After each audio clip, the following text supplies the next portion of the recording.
Hi, I'm Sarah. For 2 years, my uncle made me scrub the marble floors of his mansion every Tuesday and Friday, telling me I needed to earn my keep after inheriting what he called my grandfather's worthless money pit. I'd arrive at dawn with my bucket and brush, watching my cousin Jessica sip champagne on the terrace while I worked on my hands and knees. But yesterday, when I finally walked into First National Bank to deal with that old Victorian house, the trust officer's face went pale. He looked at me like I'd just walked out of a fairy tale, then quietly said 4 words that shattered everything I thought I knew about my life. "Miss Mitchell, you're worth $200 million. Before we jump back in, tell us where you're tuning in from, and if this story touches you, make sure you're subscribed because tomorrow, I've saved something extra special for you." The October morning air carried the scent of dying leaves as I pulled my rusted Honda Civic into the circular driveway of the Mitchell estate. The massive colonial loomed ahead like a judge passing sentence, its white columns gleaming in the early sunlight while shadows stretched across perfectly manicured lawns. I grabbed my cleaning supplies from the back seat, the familiar weight of the plastic bucket and industrial-grade floor cleaner a reminder of how far I'd fallen from grace. Uncle Richard's Mercedes sat in its usual spot closest to the front door, polished to mirror perfection. Next to it, Jessica's brand-new BMW convertible sparkled under the morning light, probably worth more than I'd made in the past 2 years combined. I parked behind the service entrance like always, careful not to block the view from the main house. Even my parking spot had been assigned to keep me invisible. The back door was unlocked as expected. I stepped into the service hallway, my sneakers quiet against the polished hardwood. The scent of expensive coffee and fresh pastries drifted from the kitchen, making my stomach growl. I'd skipped breakfast again to afford gas money for the trip from my cramped apartment in Elmwood, a 30-minute drive that felt like crossing between two different worlds. Margaret appeared in the doorway, her silk robe flowing behind her like she was floating rather than walking. Her blonde hair was already perfectly styled even at 7 in the morning, and her manicured nails caught the light as she gestured toward the main foyer. She didn't say good morning, she never did. "The floors need extra attention today," she said, her voice carrying that particular tone she used when speaking to service people. "We're hosting the Pemberton Charity Luncheon tomorrow and everything must be spotless." She paused, looking me up and down with barely concealed disdain. "Try not to leave streaks this time." I nodded, swallowing the words I wanted to say. This ritual had become as predictable as sunrise. Arrive early, receive instructions like I was hired help rather than family, then spend 4 hours on my knees making their floors shine while they lived in luxury bought with money that should have been flowing through our family for generations. The main foyer stretched before me like a cathedral, all soaring ceilings and crystal chandeliers. The marble floors were imported Italian Carrara. Uncle Richard had mentioned once during a dinner party, expensive enough to buy a small house. I filled my bucket with warm water and industrial cleaner, the chemical smell sharp and familiar in my nostrils. As I knelt and began scrubbing, I could hear voices drifting from the breakfast nook. Jessica's laughter rang out, light and carefree, followed by Uncle Richard's deep chuckle. They were discussing her upcoming trip to Paris, something about Fashion Week and networking opportunities. The words stung more than the cleaner burning my hands. "She's so dedicated." Margaret's voice carried clearly, though I knew she wasn't talking about me with admiration. "Up early every Tuesday and Friday, working so hard to pay off what she owes us." What I owed them. The phrase had become their favorite weapon, repeated so often I'd almost started believing it myself. According to Uncle Richard's carefully constructed narrative, taking me in after Grandpa Edward died had been an enormous financial burden. The old Victorian house I'd inherited was supposedly worthless, a money pit that would cost more to repair than it could ever be worth. Meanwhile, they'd generously provided me with shelter, food, and guidance during my grief. Of course, the shelter was a studio apartment above a pizza shop that I paid rent on. The food was whatever I could afford after paying them back for my debt. And the guidance consisted mainly of reminding me how grateful I should be for their sacrifice. The marble felt cold beneath my knees as I worked my way across the expansive floor. Each stroke of the brush took me deeper into memories I'd been trying to suppress for months. Grandpa Edward's weathered hands teaching me to play chess on Sunday afternoons. His deep laugh when I'd beat him for the first time at age 16. The way his eyes would light up when he talked about building something lasting, something that would take care of his family long after he was gone. He'd been different from the rest of the Mitchells. Where Uncle Richard was all sharp edges and calculated charm, Grandpa had been gentle strength. He'd raised me from age 12 after my parents died in the car accident, never once making me feel like a burden or an obligation. His modest house on Pine Street had been filled with warmth and stories, books stacked on every surface and the smell of his pipe tobacco lingering in the air. But according to Uncle Richard, all of that had been an illusion. Grandpa Edward had been barely scraping by, living on Social Security and pride. The Victorian house was falling apart, the foundation cracked, the roof leaking, the plumbing ancient. It would cost hundreds of thousands to make it livable, money none of us had. "You're being emotional about a pile of rotting wood," Uncle Richard had said gently 6 months after the funeral, his arm around my shoulder in what felt like comfort but now seemed more like control. "Let us handle the practical matters while you focus on healing." So I'd signed papers allowing them to manage the estate. I'd moved into the tiny apartment and started the cleaning job to pay them back for the funeral expenses, the legal fees, the cost of dealing with what they called Grandpa's financial mess. Every week the debt seemed to grow rather than shrink, new expenses appearing like weeds after rain. Jessica's heels clicked across the floor above me, probably getting ready for another shopping trip or spa day. At 26, just 2 years younger than me, she'd never worked a day in her life that involved anything more strenuous than choosing which designer handbag to carry. While I scrubbed floors, she attended charity galas. While I counted pennies for gas money, she planned European vacations. The irony wasn't lost on me. We were both Mitchell granddaughters, both recipients of Grandpa Edward's love, yet our lives had diverged so dramatically after his death that we might as well have been from different families entirely. I moved to the next section of marble, my back beginning to ache from the constant bending. Through the tall windows, I could see the groundskeepers working on the rose garden, their movements efficient and purposeful.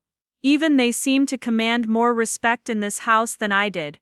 "Sarah dear, when you're finished with the floors, could you tackle the guest bathroom?" Margaret's voice floated down from the staircase.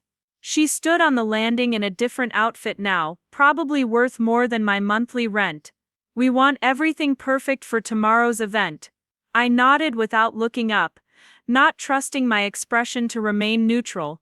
The guest bathroom was marble and gold fixtures, bigger than my entire apartment.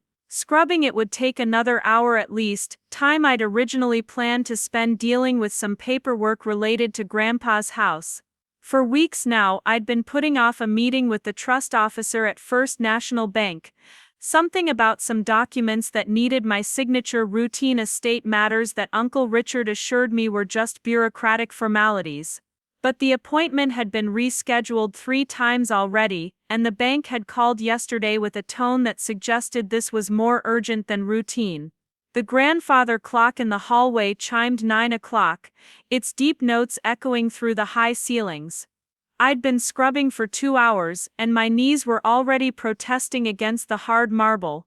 The cleaning solution had dried out my hands despite the rubber gloves, leaving my skin. Preparing and narrating this story took us a lot of time, so if you are enjoying it, subscribe to our channel. It means a lot to us. Now back to the story. Cracked and stinging. From the kitchen came the sound of dishes clinking, probably Margaret cleaning up after their leisurely breakfast. I imagined fresh fruit and artisanal pastries, maybe that expensive coffee they ordered from some boutique roaster in Chicago. My stomach growled again, reminding me that my breakfast had been black coffee and determination. As I worked, I found myself thinking about the phone call from the bank. Harrison Wells, the trust officer, had sounded almost excited when he'd spoken to me, which seemed strange for routine paperwork. There had been something in his voice, an energy that didn't match the mundane nature of estate administration. "Miss Mitchell, I really think it's important that we meet this week," he'd said. "There are some matters regarding your grandfather's estate that require your personal attention. Documents that have been sealed until now." Sealed documents. The phrase had stuck with me because Uncle Richard had never mentioned anything being sealed. According to him, Grandpa's estate was simple and straightforward: the house, some modest savings, and a pile of debts that would take years to settle. But Harrison Wells had sounded like someone who had news to deliver, not routine forms to process. His voice had carried the weight of significance, like he was holding something back until we could meet face to face. I finished the main section of the foyer and moved toward the grand staircase, where marble steps curved upward like something from a movie set. Each step would need individual attention, scrubbed and buffed until they gleamed.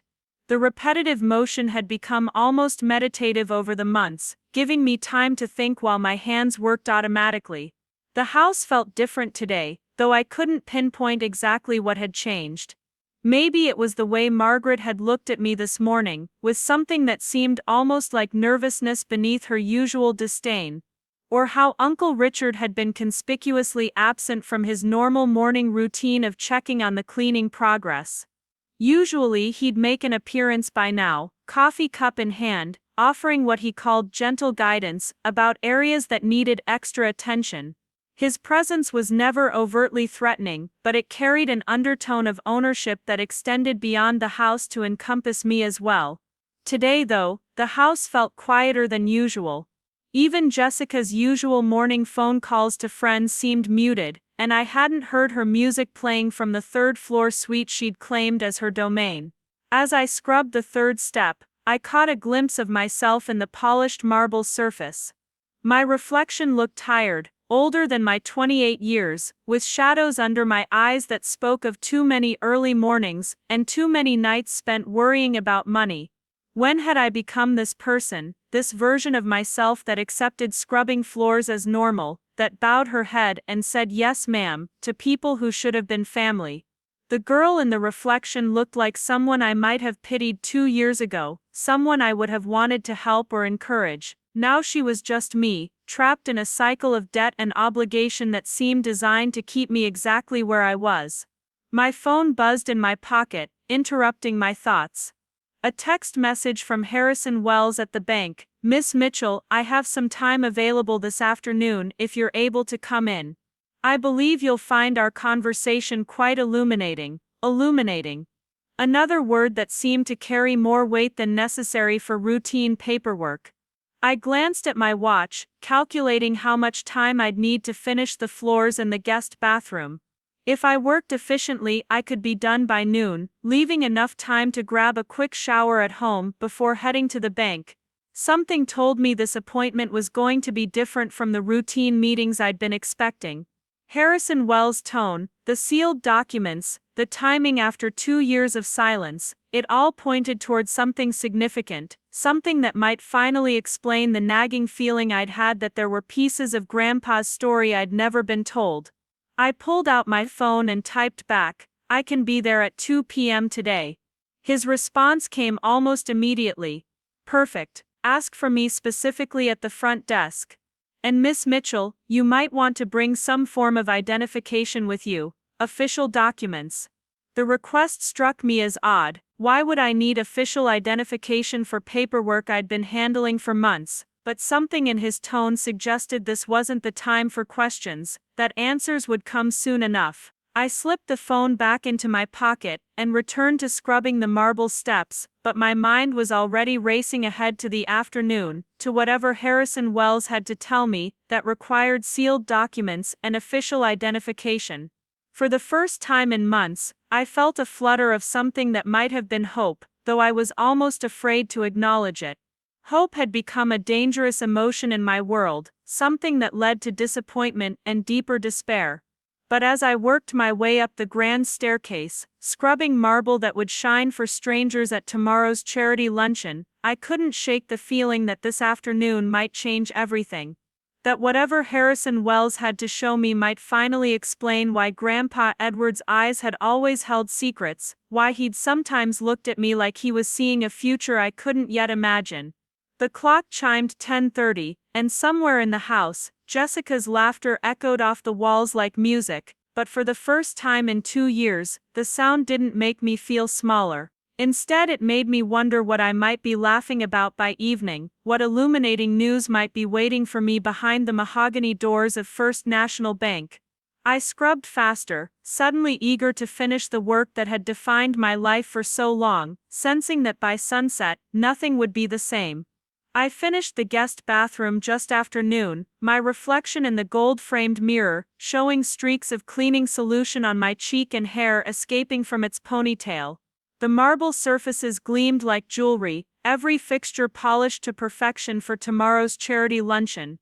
As I packed up my supplies, I could hear the familiar sounds of the Mitchell family settling into their lunch routine upstairs, crystal clinking against china, muffled conversation about people and places I'd never be invited to know.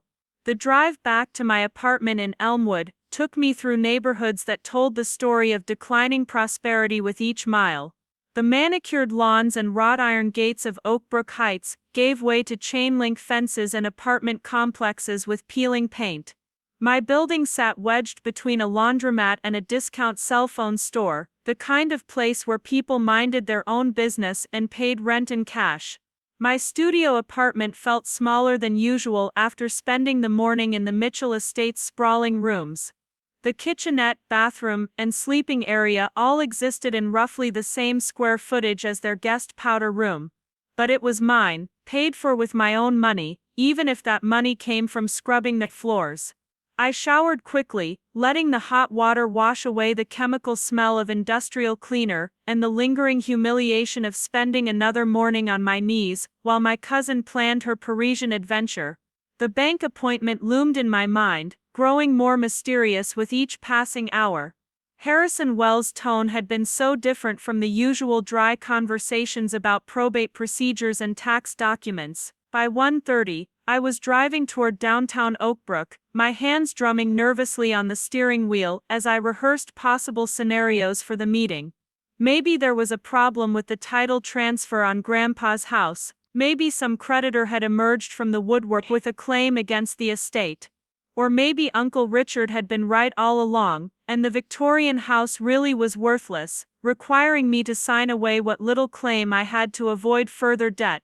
First National Bank occupied a corner building that spoke of old money and established trust, its limestone facade and brass fixtures gleaming in the afternoon sunlight. Inside, the lobby felt hushed and reverent, with thick carpeting that muffled footsteps and oil paintings of stern-faced men who looked like they'd never worried about rent money in their lives. The receptionist, a woman in her 50s with kind eyes and silver hair, smiled when I approached the desk. "You must be Miss Mitchell," she said before I could introduce myself. "Mr. Wells has been expecting you. He asked me to bring you directly to his office when you arrived." We walked through a maze of corridors lined with mahogany paneling and brass nameplate. The trust department felt removed from the regular banking business, quieter and more formal, as if important secrets were discussed behind these doors every day. Harrison Wells rose from behind his desk as we entered, and I was surprised by how young he looked. I'd expected someone older, more formal, but he appeared to be in his early 40s with an energy that seemed barely contained. His handshake was firm, and his eyes held something I couldn't quite identify. Excitement maybe, or anticipation. "Miss Mitchell, thank you for coming on such short notice," he said, gesturing toward a leather chair across from his desk. "I apologize for the idiocy, but some matters have recently come to light that require your immediate attention." I settled into the chair, my purse clutched in my lap like armor. "Is there a problem with my grandfather's estate? My uncle has been handling most of the details, and he said everything was straightforward." Something flickered across Harrison's face, so quickly I almost missed it. "Your uncle has been quite involved in the estate matters, yes. But there are certain aspects of your grandfather's financial arrangements that were sealed until now, documents that could only be opened 10 years after his death, and only in your presence." 10 years. Grandpa Edward had died barely 2 years ago. I think there might be some confusion, I said carefully. My grandfather passed away in 2021. Harrison leaned forward, his expression growing serious. Miss Mitchell, Edward Mitchell passed away in October of 2013. The man you knew as your grandfather for the last 10 years of his life was actually your great-grandfather's brother, Edward Sr. Your actual grandfather, Edward Jr., died when you were 18. The words hit me like cold water. I stared at him, trying to process what he'd just said. That's impossible. Grandpa Edward raised me. He lived in the house on Pine Street. He taught me to play chess. Edward Sr. did raise you, and he did live on Pine Street. But he wasn't your grandfather, Sarah. He was your grandfather's uncle, who stepped in to care for you after the real Edward's death, because he loved you like his own granddaughter. And more importantly, he was the trustee of a estate that was established in 1963.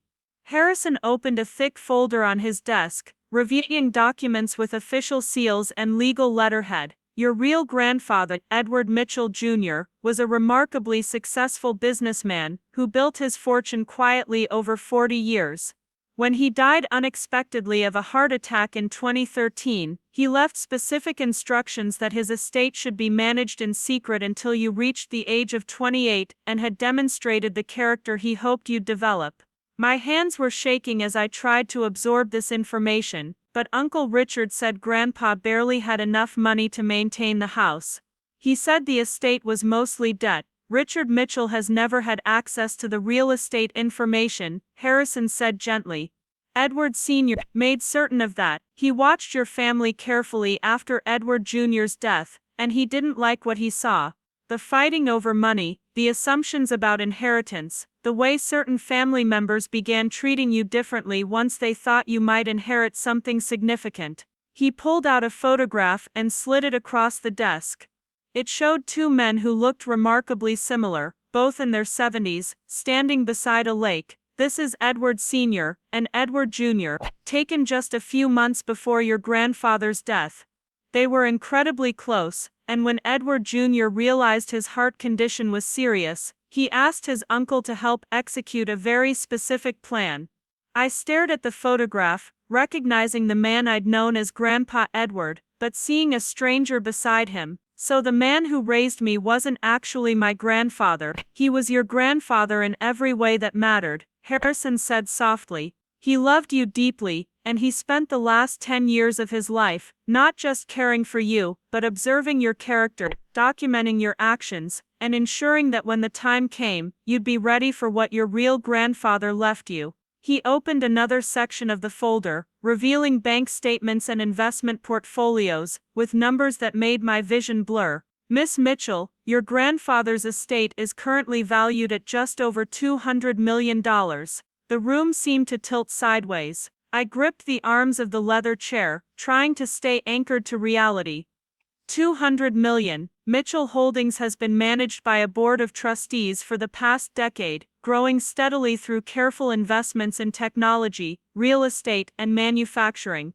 Your grandfather was particularly prescient about certain tech stocks that have appreciated enormously over the past 10 years. I couldn't speak. The numbers on the pages swam before my eyes, more money than I could comprehend, more than I'd dreamed of in my wildest fantasies during those mornings spent scrubbing marble floors. Harrison continued, his voice gentle but firm. Edward Sr. documented everything over the past 10 years. Your dedication to his care during his final illness, your character when faced with financial hardship, your willingness to work rather than demand handouts from family members who had their own access to wealth. He wrote detailed reports about your interactions with Richard and his family, noting how they treated you and how you responded. He was watching me, he was protecting you, and preparing you. Your real grandfather's will contained very specific provisions about the kind of person who should inherit this fortune. He'd watched his own family fight over money his entire life, and he wanted to ensure that whoever inherited his legacy would be someone who understood the value of work, who demonstrated integrity under pressure, and who wouldn't be corrupted by sudden wealth.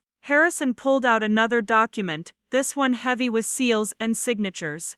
Edward Sr.'s final report, completed just days before his death, concluded that you had demonstrated all the qualities your grandfather hoped to see: compassion, integrity, resilience, and an understanding of what it means to earn something through honest work. I thought about all those mornings at the Mitchell estate, how I'd bitten my tongue when Margaret spoke to me like hired help, how I'd scrubbed floors while Jessica planned shopping trips. So Uncle Richard doesn't know about any of this. Richard Mitchell believes his father died with minimal assets, just as Edward Sr. wanted him to believe. The Victorian house on Pine Street was deliberately maintained in poor condition to support that illusion. But Miss Mitchell, that house sits on property that's been rezoned for commercial development. The land alone is worth $12 million. My breath caught in my throat. The worthless money pit that I'd been apologizing for inheriting was worth $12 million. Harrison wasn't finished. Beyond the real estate holdings, you own controlling interests in 17 different companies, including 3 that your family shops at regularly. The country club where Richard holds his membership, you own 43% of that business. The car dealership where Jessica bought her BMW, you own that too.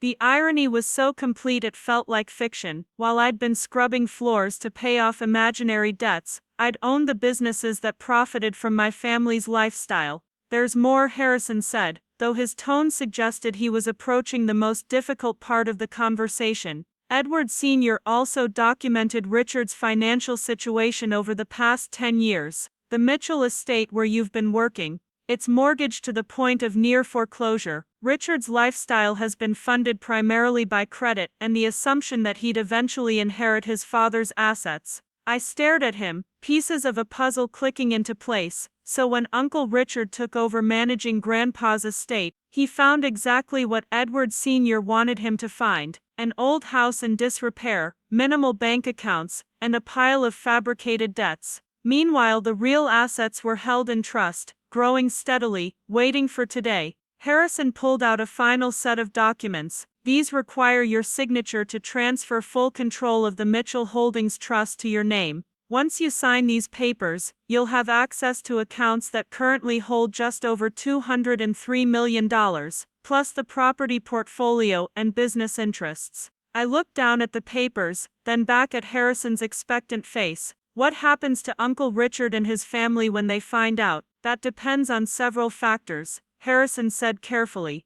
The trust documents include provisions for dealing with family members who may have acted in bad faith regarding the estate. Edward Sr. was quite thorough in his documentation of how you were treated during the period when Richard believed he was managing worthless assets. The weight of revelation was crushing. Every humiliation, every morning spent on my knees scrubbing floors, every time I'd apologized for being a burden, had been orchestrated around a lie. Not just any lie, but a lie designed to test my character while my family revealed theirs. Miss Mitchell, I need you to understand something important, Harrison said, his voice taking on a more serious tone. Your grandfather didn't just leave you money, he left you power, the kind of power that comes with controlling assets that affect hundreds of employees and multiple communities. This inheritance comes with enormous responsibility. I nodded, though I wasn't sure I truly grasped what he was telling me.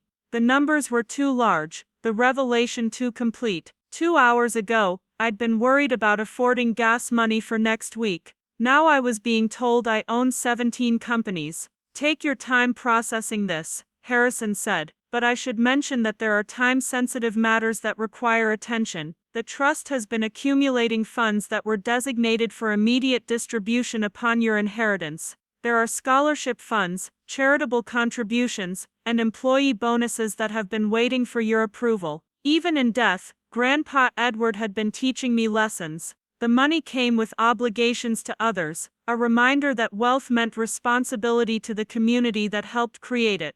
How long do I have to decide what to do with all this? I asked. Harrison smiled, the first genuine warmth he'd shown since the meeting began. Miss Mitchell, you don't have to decide everything today, but you should know that as of this moment, you're one of the wealthiest individuals in the state of Illinois. The trust contains provisions for financial advisors, legal counsel, and estate management. You won't be navigating this alone. I signed the papers with hands that trembled slightly, each signature making the impossible more real. As Harrison prepared copies of the documents for my records, I found myself thinking about the morning's work at the Mitchell estate. The marble floors that gleamed so perfectly, reflecting light that revealed every detail, every truth that had been hidden in plain sight.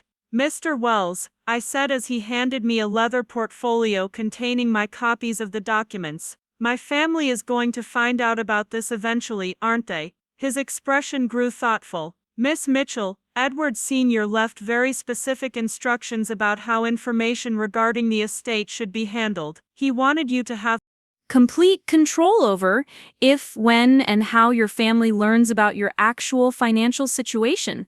The power of choice. After 2 years of having every decision made for me, of being told what I owed and what I was worth, I was being given the ultimate choice about timing and revelation. As I walked back through the bank's hushed corridors, the leather portfolio felt heavier than my bucket of cleaning supplies had that morning. By the time I reached my car in the parking lot, the afternoon sun was slanting low through the downtown buildings, casting long shadows that seemed to point toward a future I couldn't yet imagine. I sat in the Honda Civic for a long time, surrounded by the ordinary details of my small life, while my mind tried to process the extraordinary reality that had just been revealed. The cracked dashboard, the radio that only picked up AM stations, the maintenance light that had been glowing for 3 months because I couldn't afford the repairs. All of it suddenly seemed like artifacts from someone else's existence. But as I started the engine and pulled out of the parking lot, I realized that the most important part of my identity hadn't changed at all. I was still the person who'd spent 10 years caring for an elderly man because I loved him. Still someone who'd endured humiliation and hardship without losing her integrity. The money didn't change who I was, it simply revealed who I'd already become.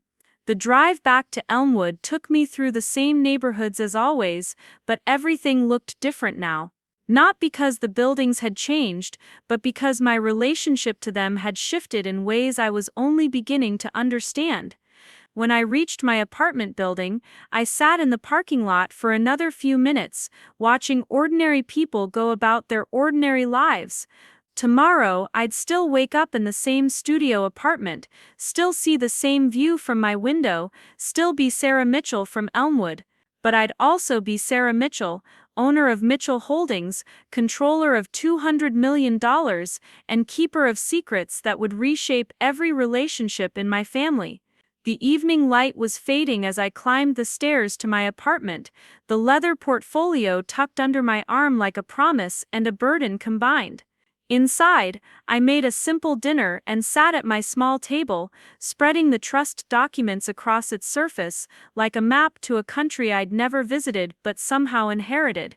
As I read through the pages of Edward Sr.'s observations about my character, his careful documentation of my interactions with Richard's family, and his detailed analysis of my behavior during financial hardship, I began to understand the full scope of what had been orchestrated over the past decade.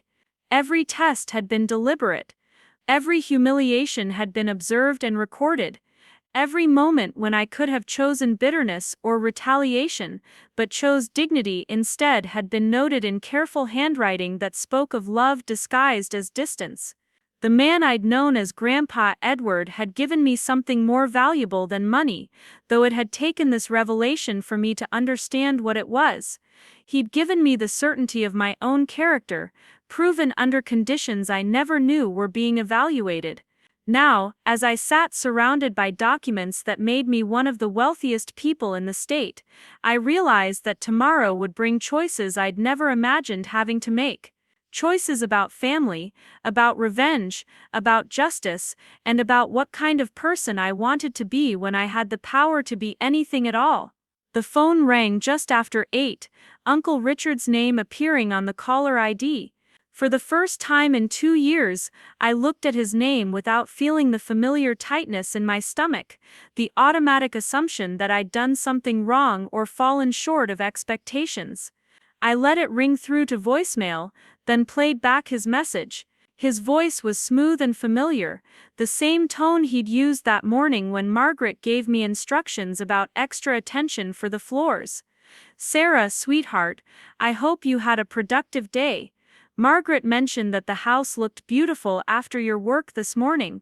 We're so grateful for your dedication to helping the family through these difficult financial times. I wanted to remind you that we have the Pemberton luncheon tomorrow, so if you could arrive a bit earlier than usual to do a final touch-up on the floors, that would be wonderful. Family takes care of family, you know. Family takes care of family, the phrase that had defined my life for 2 years, used to justify every hour of unpaid labor, every moment of financial anxiety, every sacrifice I'd made to pay down debts that never seemed to decrease. I played the message again, listening not to the words but to the assumption underlying them. The assumption that I'd continue showing up, continue scrubbing, continue accepting their version of reality where I owed them gratitude for the privilege of working in their house. Tomorrow's luncheon would be my choice. I could arrive with my bucket and brush, spend the morning on my knees making their floors perfect for guests who'd never know my name. Or I could make a different choice, one that acknowledged the person I'd discovered myself to be in Harrison Wells' office. As I prepared for bed, I found myself thinking about Jessica's laughter from that morning, how it had echoed through the house while I worked. Tomorrow there might be different sounds in the Mitchell estate, different conversations, different power dynamics, different truths being revealed in rooms that had held secrets for far too long. The leather portfolio sat on my nightstand as I turned out the lights, its contents representing a future I was only beginning to imagine. But even in the darkness, I could feel something shifting inside me, the same quiet strength that had carried me through 10 years of caregiving and 2 years of financial struggle. Only now, that strength had resources behind it that could reshape everything I thought I knew about family, money, and what it truly meant to take care of the people you love. I didn't sleep that night. Every time I closed my eyes, I saw numbers floating behind my eyelids like stars in an unfamiliar constellation. $203 million, 17 companies. 43% of the Rosewood Country Club, where Uncle Richard held court every Sunday after golf, regaling his friends with stories about his successful business ventures and his charitable work taking care of his orphaned niece. The leather portfolio sat on my kitchen table like evidence of a crime I hadn't yet decided to prosecute. Inside were account statements showing monthly deposits that exceeded my annual income, property deeds for buildings I'd walked past without knowing I owned them, and stock certificates in companies whose products filled the shelves of stores I shopped at with carefully counted coupons. At 4 in the morning, I made coffee and spread the documents across every available surface of my tiny apartment. The morning light filtering through my single window illuminated a paper trail that told the story of 2 decades of careful wealth building, strategic investments, and meticulous record-keeping. Edward Mitchell Jr. had been more than successful, he'd been brilliant, but it was Edward Sr.'s handwritten notes that kept drawing my attention. Page after page of observations about my behavior, my interactions with Richard's family, my responses to financial pressure and social humiliation. He'd documented everything with the precision of a scientist studying a particularly interesting specimen. Sarah demonstrates remarkable composure when subjected to demeaning treatment, read one entry from 18 months ago. Margaret's instruction to scrub the baseboards with a toothbrush was clearly intended to humiliate, but Sarah completed the task without complaint. Her dignity remains intact despite systematic attempts to erode it. Another entry, dated 6 months later, Richard has increased the alleged debt by another $8,000, claiming legal fees for estate complications that don't exist. Sarah accepted this news without question, immediately offering to work additional hours to cover the expense. Her trusting nature could be a liability in business, but her integrity is unshakable. The most recent entries were dated just weeks before Edward Sr.'s death, Sarah's character assessment is complete. She has demonstrated every quality Edward Jr. hoped to see in his heir. More importantly, she has revealed the true nature of Richard's family through her consistent grace under pressure. The contrast could not be clearer. By 6 in the morning, I understood that I'd been living inside an elaborate performance where everyone knew their role except me. While I'd been genuinely struggling to pay rent and buy groceries, Richard had been playing the part of the generous uncle managing a worthless estate. While I'd been authentically grateful for their supposed help, Margaret had been performing charity for an audience of one Edward Sr., whose watchful eyes had documented every cruel kindness and calculated generosity. The phone rang at 7:15. Uncle Richard again, his voice carrying the familiar tone of benevolent authority, mixed with just enough warmth to remind me that I should be grateful for his attention. "Sarah, sweetheart, I hope you slept well. I wanted to catch you before you left for the house this morning. We've had a slight change of plans for today's luncheon." He paused, and I could hear the sound of coffee being poured, the morning routine of a man who'd never questioned whether he could afford breakfast. "The Pembertons are bringing some potential investors who are very interested in hearing about our family's business ventures. It's a wonderful opportunity for networking." Our family's business ventures. The phrase hung in the air like incense from a false altar. Second compen. Story deeper per state. I thought about the portfolio of companies I now owned, the quarterly reports showing profits that could fund small countries, and realized that Uncle Richard was about to spend the afternoon discussing business ventures he didn't own with money he didn't have in a club I controlled. "I'll need you to be especially thorough with the preparation today," he continued. "First impressions matter enormously in these situations, and we want everything to reflect the Mitchell family standards. You understand how important this is for all of us, all of us." The phrase that had become the soundtrack to my servitude played on repeat whenever I showed signs of questioning the arrangement. "We're all in this together, Sarah. Family takes care of family. All of us benefit when the Mitchell name is respected in the community." "Uncle Richard," I said, testing the words carefully, "I had an interesting meeting yesterday, at the bank." The silence that followed lasted 3 beats too long, just enough time for me to notice that he'd stopped stirring his coffee. When he spoke again, his voice carried a different quality, sharper at the edges despite maintaining the same paternal tone. "Oh, I hope there weren't any complications with the estate paperwork. You know how these bank officials can be, always finding reasons to complicate straightforward matters. What did they want to discuss?"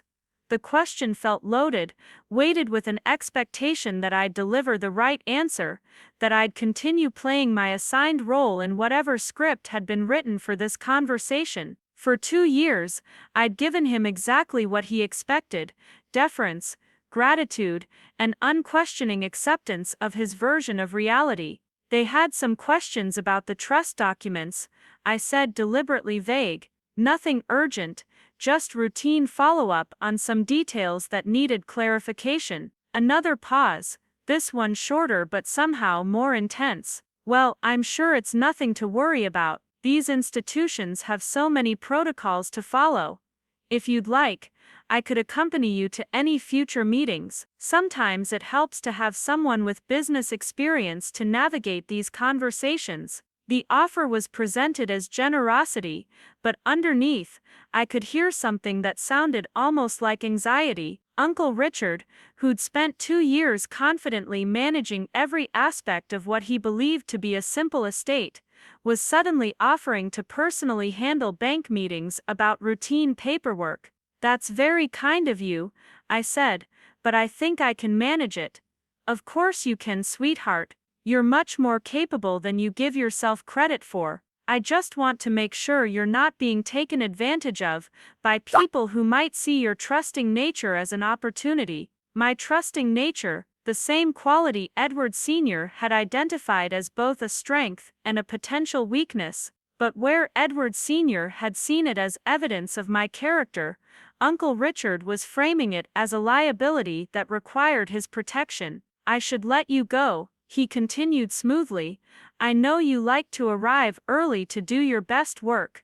We're so fortunate to have someone in the family who takes such pride in helping maintain our standards. Our standards, the Mitchell family standards that were apparently maintained by me working on my hands and knees while they entertained potential investors with stories of success they hadn't earned. After he hung up, I sat at my kitchen table surrounded by evidence of a fortune I'd inherited and a family that had systematically lied to me about everything that mattered.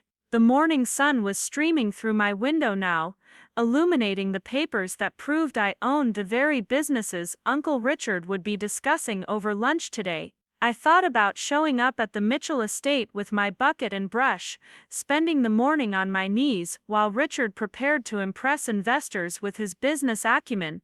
The familiar routine of humiliation disguised as family responsibility played out one more time before an audience that would never know they were watching a performance built on lies. But something had shifted overnight. The knowledge of who I really was, what I really owned, had created a space between my identity and their expectations. For the first time in 2 years, I had a choice that wasn't constrained by fear of disappointing people who claimed to care about me. I picked up my phone and dialed the Mitchell estate. Margaret answered on the second ring, her voice already carrying the brisk efficiency of someone preparing for an important social event. "Sarah dear, I was just thinking about you. We'll need extra attention in the dining room today, and the powder room will need a complete refresh before the guests arrive. When can we expect you?" "Actually, Margaret, I won't be able to make it today.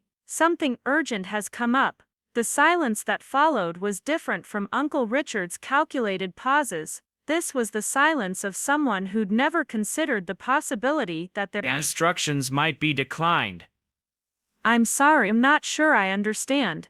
The luncheon is today, Sarah. We have investors coming, who are very important to the family's future. This isn't really the time for personal matters to interfere with family obligations." Family obligations, the phrase that had governed my life for 24 months, used to transform every request into a moral imperative. But this morning, surrounded by documents proving that I was the family's future, rather than its burden, the words felt hollow. "I understand it's inconvenient," I said, surprised by how steady my voice sounded. "But this can't be rescheduled." Margaret's tone shifted, becoming more direct, less cushioned by the pretense of affection. "Sarah, I think you may not fully understand what's at stake today. These investors represent opportunities that could benefit all of us. Your uncle has been working for months to arrange this meeting, and the impression we make could affect the entire family's financial future." The entire family's financial future. I thought about the quarterly reports, showing profits from 17 companies, the real estate holdings worth more than most people's lifetime earnings, and the investment accounts growing by hundreds of thousands of dollars every month. My family's financial future was secure. It had been secure for over a decade. The only people whose financial future was uncertain were the ones who'd been living beyond their means while pretending to manage a worthless estate. "I'm sure Uncle Richard will handle things beautifully without me," I said. "He's very good at presenting business opportunities to potential investors." There was another pause, longer this time, filled with the sound of Margaret processing a response she hadn't expected. When she spoke again, her voice carried a harder edge that I'd heard only in moments when she thought I wasn't listening. "Sarah, I think we need to have a serious conversation about your priorities. Your family has supported you through a very difficult time, and we've asked very little in return. The work you do here isn't just about maintaining the house, it's about contributing to something larger than yourself. It's about being part of a family that takes care of each other. Being part of a family that takes care of each other." I thought about Edward Sr.'s careful documentation of how this family had taken care of me over the past 2 years. the manufactured debt that kept me working without pay, the systematic humiliation disguised as character building, the careful maintenance of my financial insecurity to ensure my continued availability for their needs. You're absolutely right, I said, and for the first time in the conversation, I meant every word. Family should take care of each other. That's exactly what I'm working on today. Margaret seemed to interpret this as capitulation, because her voice warmed slightly. I'm so glad you understand, dear. Why don't you come over this afternoon? After the luncheon concludes, we can discuss ways to better balance your personal needs with family responsibilities. Perhaps there are some adjustments we can make to help you manage your time more effectively. Adjustments to help me manage my time more effectively. Translation: modifications to the arrangement that would make me more reliable while maintaining their control over my schedule and my sense of obligation. That sounds like an important conversation, I agreed. I think there are definitely some adjustments that need to be made. After I hung up, I made a list of everything I needed to accomplish before that afternoon conversation. First, I needed to understand exactly what Uncle Richard's financial situation looked like, how much of his lifestyle was funded by credit and expectation, rather than actual assets. Second, I needed to review the trust documents more carefully to understand what options I had for dealing with family members who had acted in bad faith. Finally, I needed to decide what kind of person I wanted to be now that I had the power to be anything at all. The first item on my list required a phone call to Harrison Wells. His assistant put me through immediately, as if he'd been expecting my call. Miss Mitchell, how are you processing yesterday's revelations? I imagine it's quite a lot to absorb. It is, I admitted, but I have some questions about my uncle's financial situation. You mentioned that the Mitchell estate is heavily mortgaged. How heavily? Harrison's tone became more formal, the voice of a banker discussing confidential matters. I can share information that's relevant to the trust's interests. Richard Mitchell's mortgage on the Oakbrook Heights property is currently at 137% of the home's assessed value. He's been using home equity loans to fund his lifestyle for the past 18 months. 137%. Uncle Richard owed more on his house than it was worth, a situation that explained why he'd been so confident about eventually inheriting Edward Sr.'s assets. What about his other debts? Credit cards, business loans, and personal loans total approximately $420,000. His monthly payments exceed his income by roughly $8,000.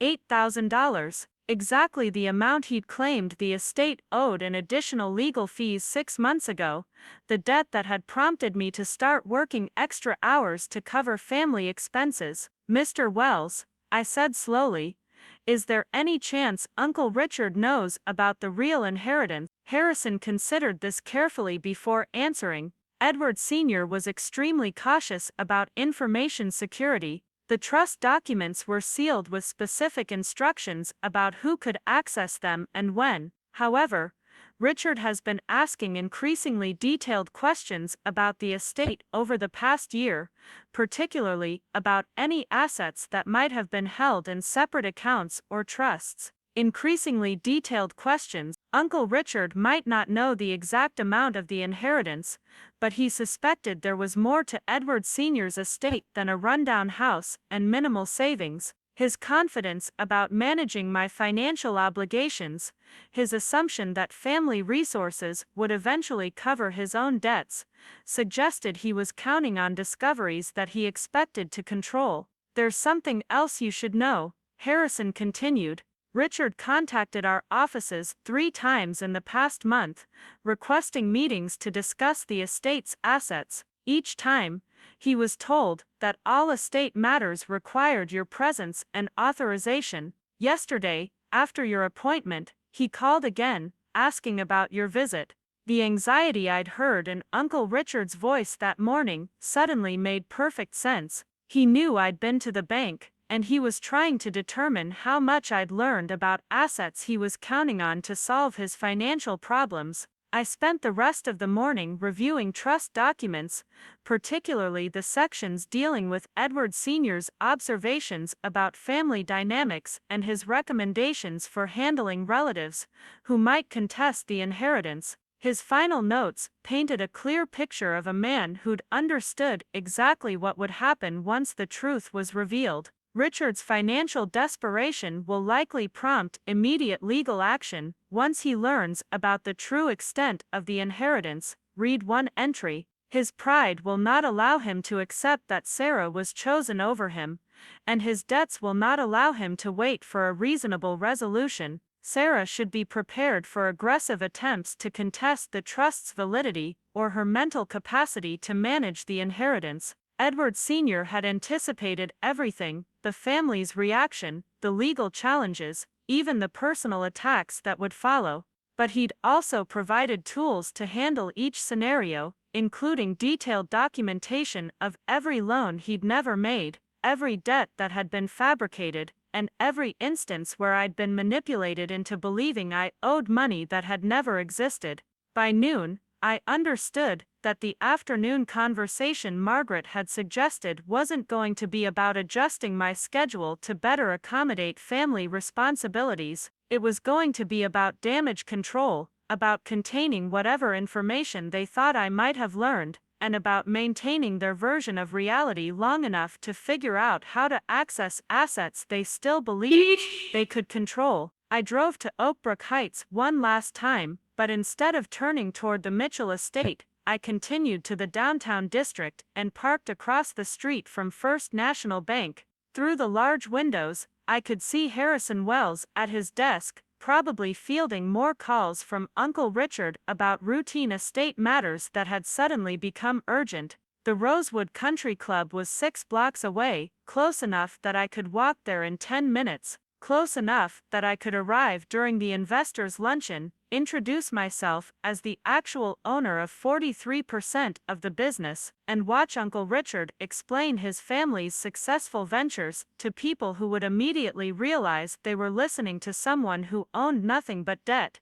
The temptation was enormous. 2 years of humiliation could be erased in a single moment of revelation, played out in front of an audience that would appreciate the dramatic irony of a man pitching business opportunities while unknowingly speaking to the actual owner of those businesses. But sitting in my car across from the bank, I realized that public humiliation would make me exactly the kind of person Edward Sr. had worried I might become. Someone who used wealth as a weapon, who confused justice with revenge, who let power corrupt the character that had earned the inheritance in the first place. Instead, I called Margaret back. "Sarah dear, I'm so glad you reconsidered. When should we expect you?" "Actually, I was calling to invite you and Uncle Richard to dinner tomorrow night, at my apartment. There are some things we need to discuss about the family's future." The pause that followed told me Margaret was trying to process an invitation that reversed our normal dynamic. I was supposed to be summoned to their house, not the other way around. "How thoughtful of you," she said finally. "Though I'm not sure your little place is really set up for entertaining."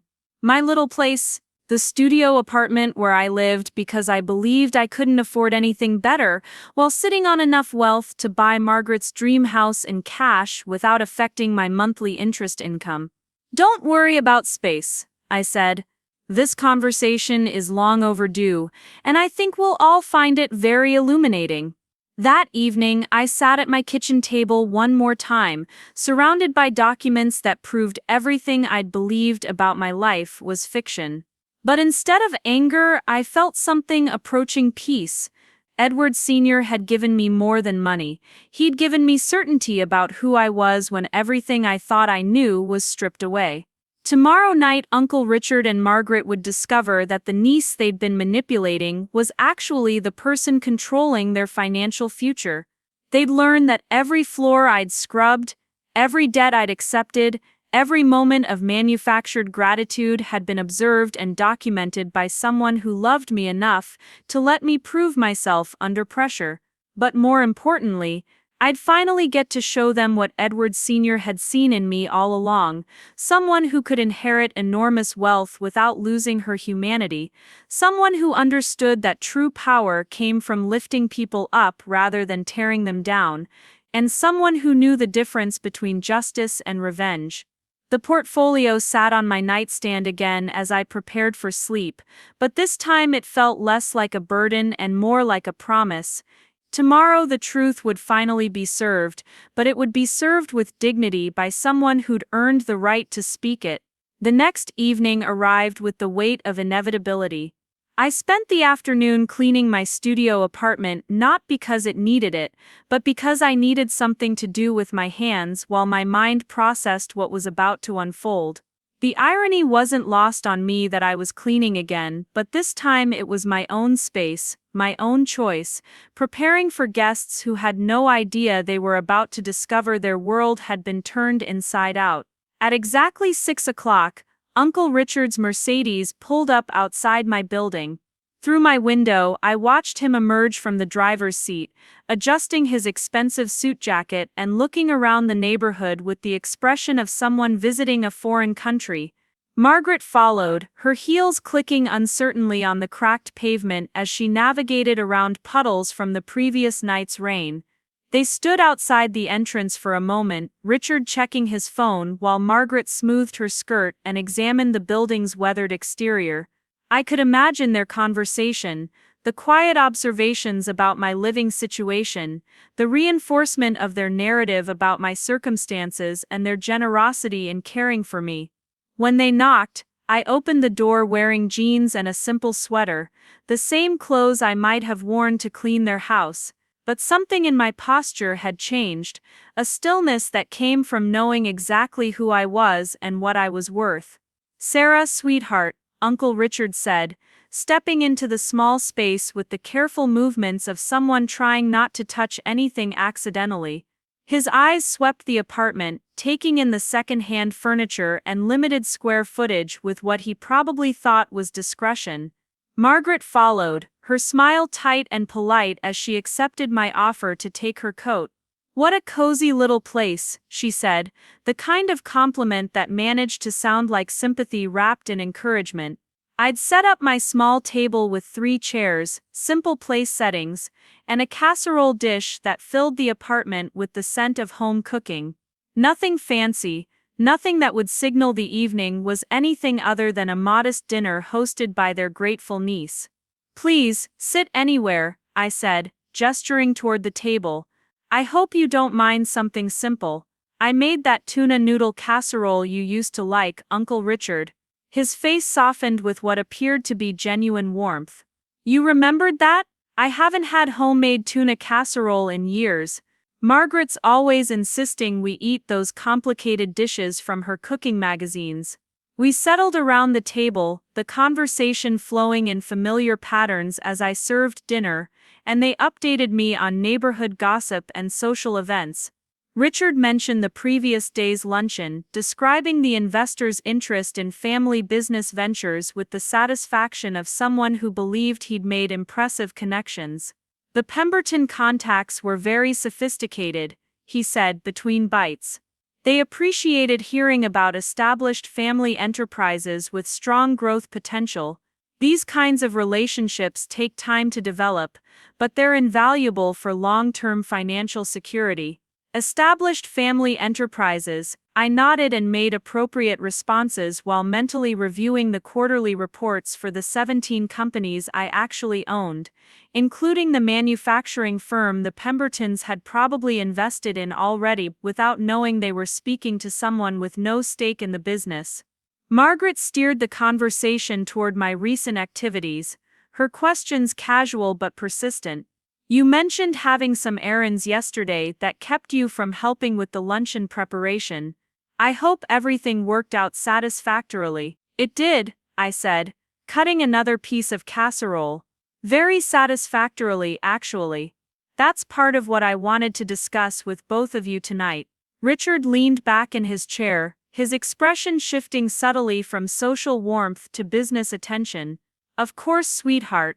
We're always happy to help with any concerns or questions you might have." I stood and walked to the kitchen counter, where the leather portfolio sat next to a stack of photocopied documents I'd prepared that afternoon. When I returned to the table with them, both Richard and Margaret focused on the materials with the intensity of people trying to read upside-down text. "I had a very interesting meeting at First National Bank 2 days ago," I began, opening the portfolio and removing the trust documents. "With Harrison Wells, the trust officer who's been managing Grandpa Edward's estate." The temperature in the room seemed to drop several degrees. Richard set down his fork carefully, his eyes fixed on the papers in my hands. "Sarah," he said gently, "I thought we'd established that the bank officials were just following their standard protocols. Sometimes these institutions create complications where none exist, especially when they're dealing with people who aren't familiar with estate procedures." "That's what I thought too," I agreed. "But it turns out there were some significant details about Grandpa's estate that I hadn't been told." Margaret leaned forward slightly, her smile still in place but strained around the edges. "Darling, you know how confusing these legal matters can be.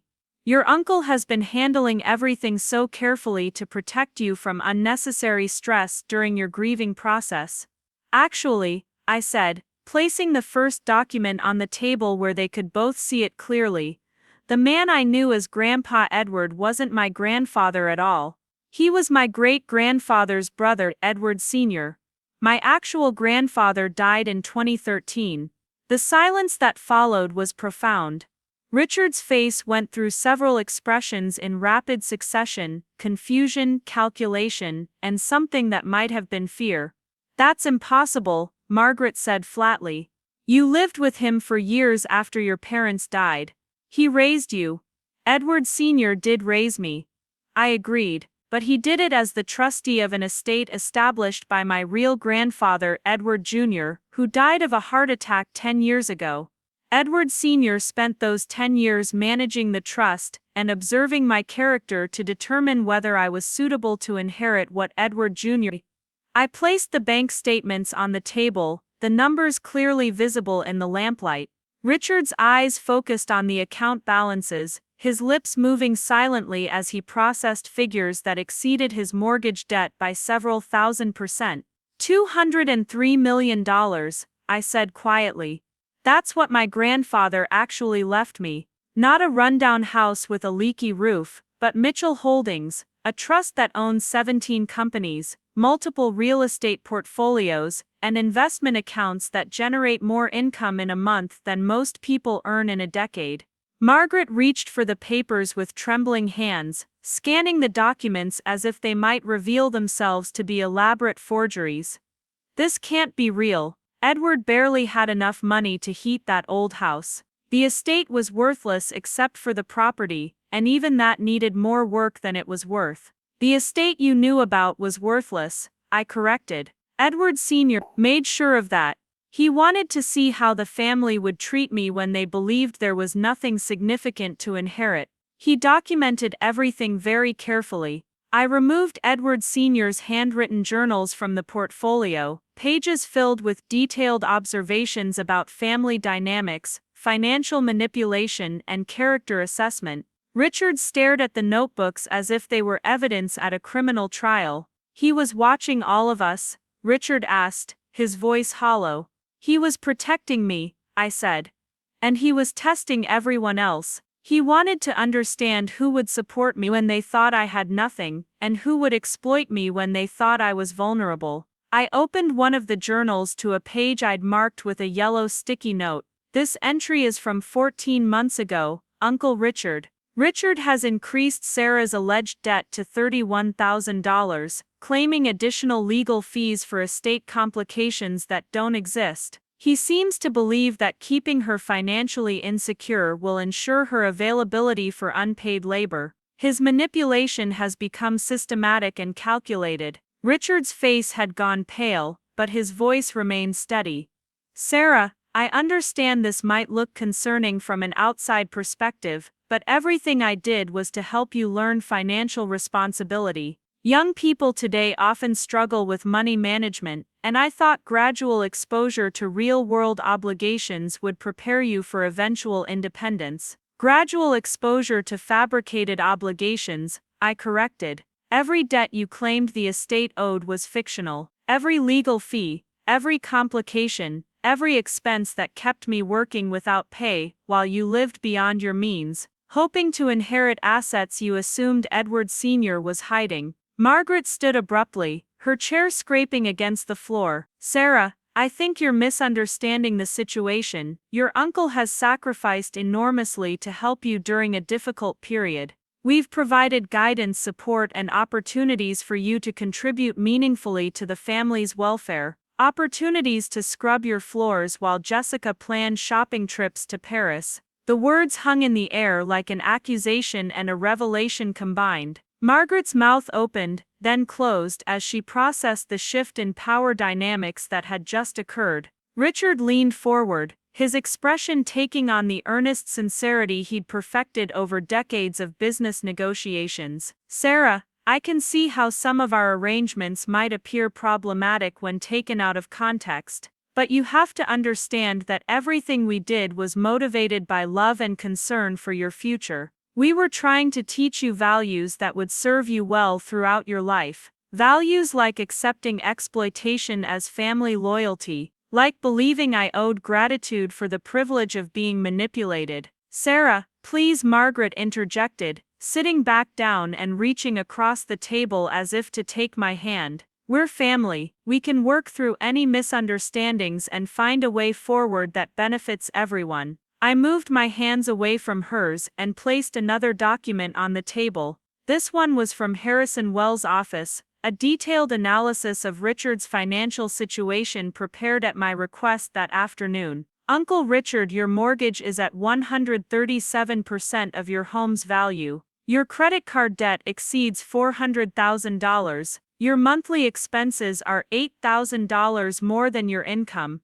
I looked directly at him as I spoke. The only way you've been managing to make payments is by borrowing against the assumption that you'd eventually inherit Edward Sr.'s assets. Richard stared at the financial analysis, his carefully maintained composure finally beginning to crack. How did you obtain this information? Mitchell Holdings has business relationships with most of the major financial institutions in the state. When you're worth $200 million, banks are very cooperative about providing information on potential security risks. The phrase "when you're worth $200 million" seemed to hit both of them like cold water. For the first time since they'd arrived, I could see them truly absorbing the magnitude of what had been revealed. You own Mitchell Holdings, Margaret whispered. I am Mitchell Holdings. I'm also the majority owner of Premier Manufacturing, the company you told the Pemberton investors about yesterday. I own 43% of Rosewood Country Club, where you've been a member for 12 years. I own the car dealership where Jessica bought her BMW, and the boutique where you shop for those designer handbags you carry to charity events. Richard's hands were shaking now, subtle tremors that he tried to control by gripping his napkin. Sarah, I know this must be overwhelming. Sudden wealth can be incredibly disorienting, and it's important to make decisions carefully rather than react emotionally to past misunderstandings. Misunderstandings, I repeated slowly. Is that what you call systematic financial manipulation designed to keep me dependent on people who were living off credit while claiming to manage my inheritance? Margaret stood again, this time with the sharp movements of someone whose patience had reached its limit. Sarah, I think you're letting these revelations go to your head. Money doesn't change who you are at your core, and you're still the same person who needed our guidance and support just yesterday. You're absolutely right, I said, standing as well. I am the same person I was yesterday. I'm the same person who spent 2 years scrubbing your floors without complaint. The same person who accepted manufactured debt without question. The same person who worked unpaid hours to cover expenses that never existed. I walked to the window and looked out at the neighborhood where I'd lived because I believed I couldn't afford anything better. I'm the same person who demonstrated exactly the qualities Edward Sr.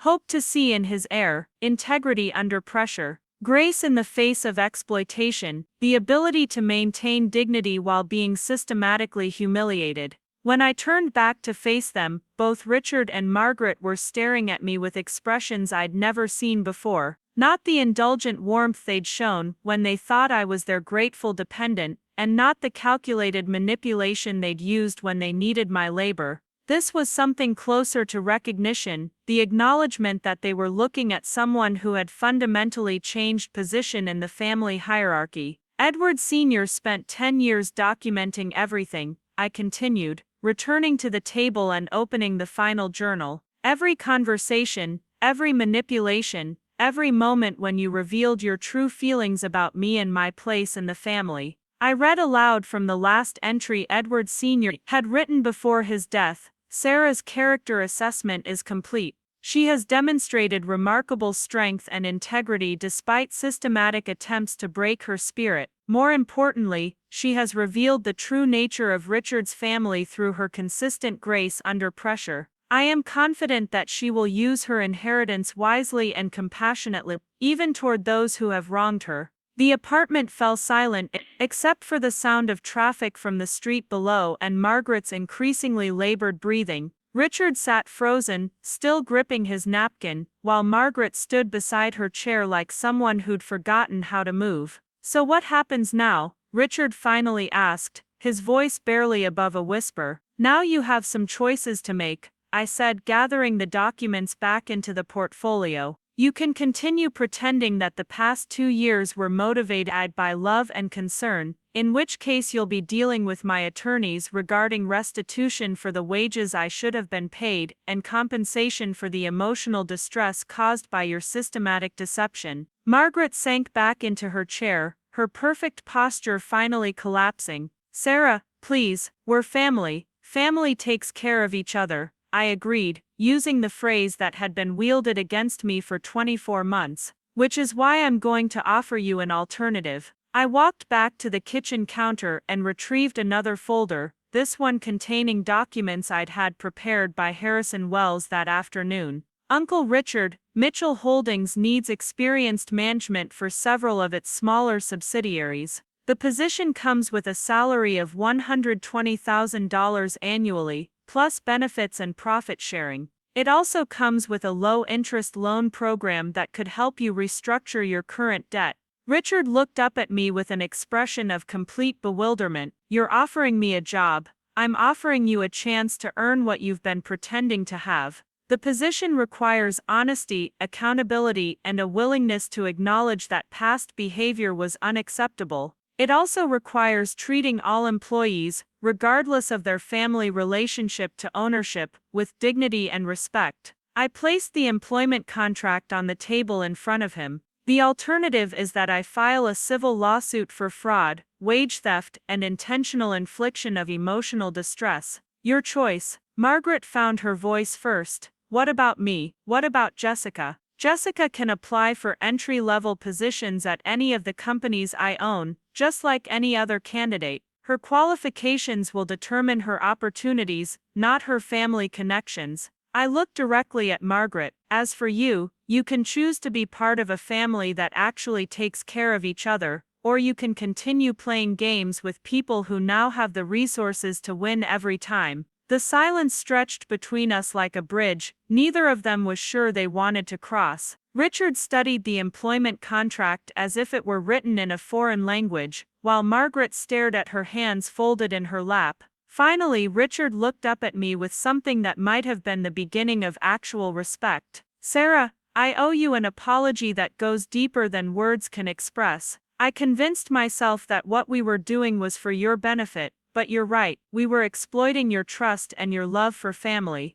It wasn't enough, but it was a start. More importantly, it was the first honest thing he'd said to me in 2 years." Margaret remained silent, her jaw set in the stubborn line I recognized from every argument she'd ever won through sheer persistence and social pressure. But her silence spoke volumes about her unwillingness to acknowledge wrongdoing, even when faced with irrefutable evidence. "I need your decisions tonight," I said, returning to my chair. "The job offer expires at midnight, and if you choose litigation, my attorneys will begin filing papers tomorrow morning." Richard signed the employment contract without reading the fine print, his signature shaky but determined. Margaret stood and walked to the window, her back to the room, her shoulders rigid with barely controlled emotion. "Margaret," I said gently, "this can be the beginning of an actual relationship based on honesty, or it can be the end of our family connection entirely. But it cannot continue being based on lies and exploitation." She turned around, her eyes bright with tears she was trying not to shed.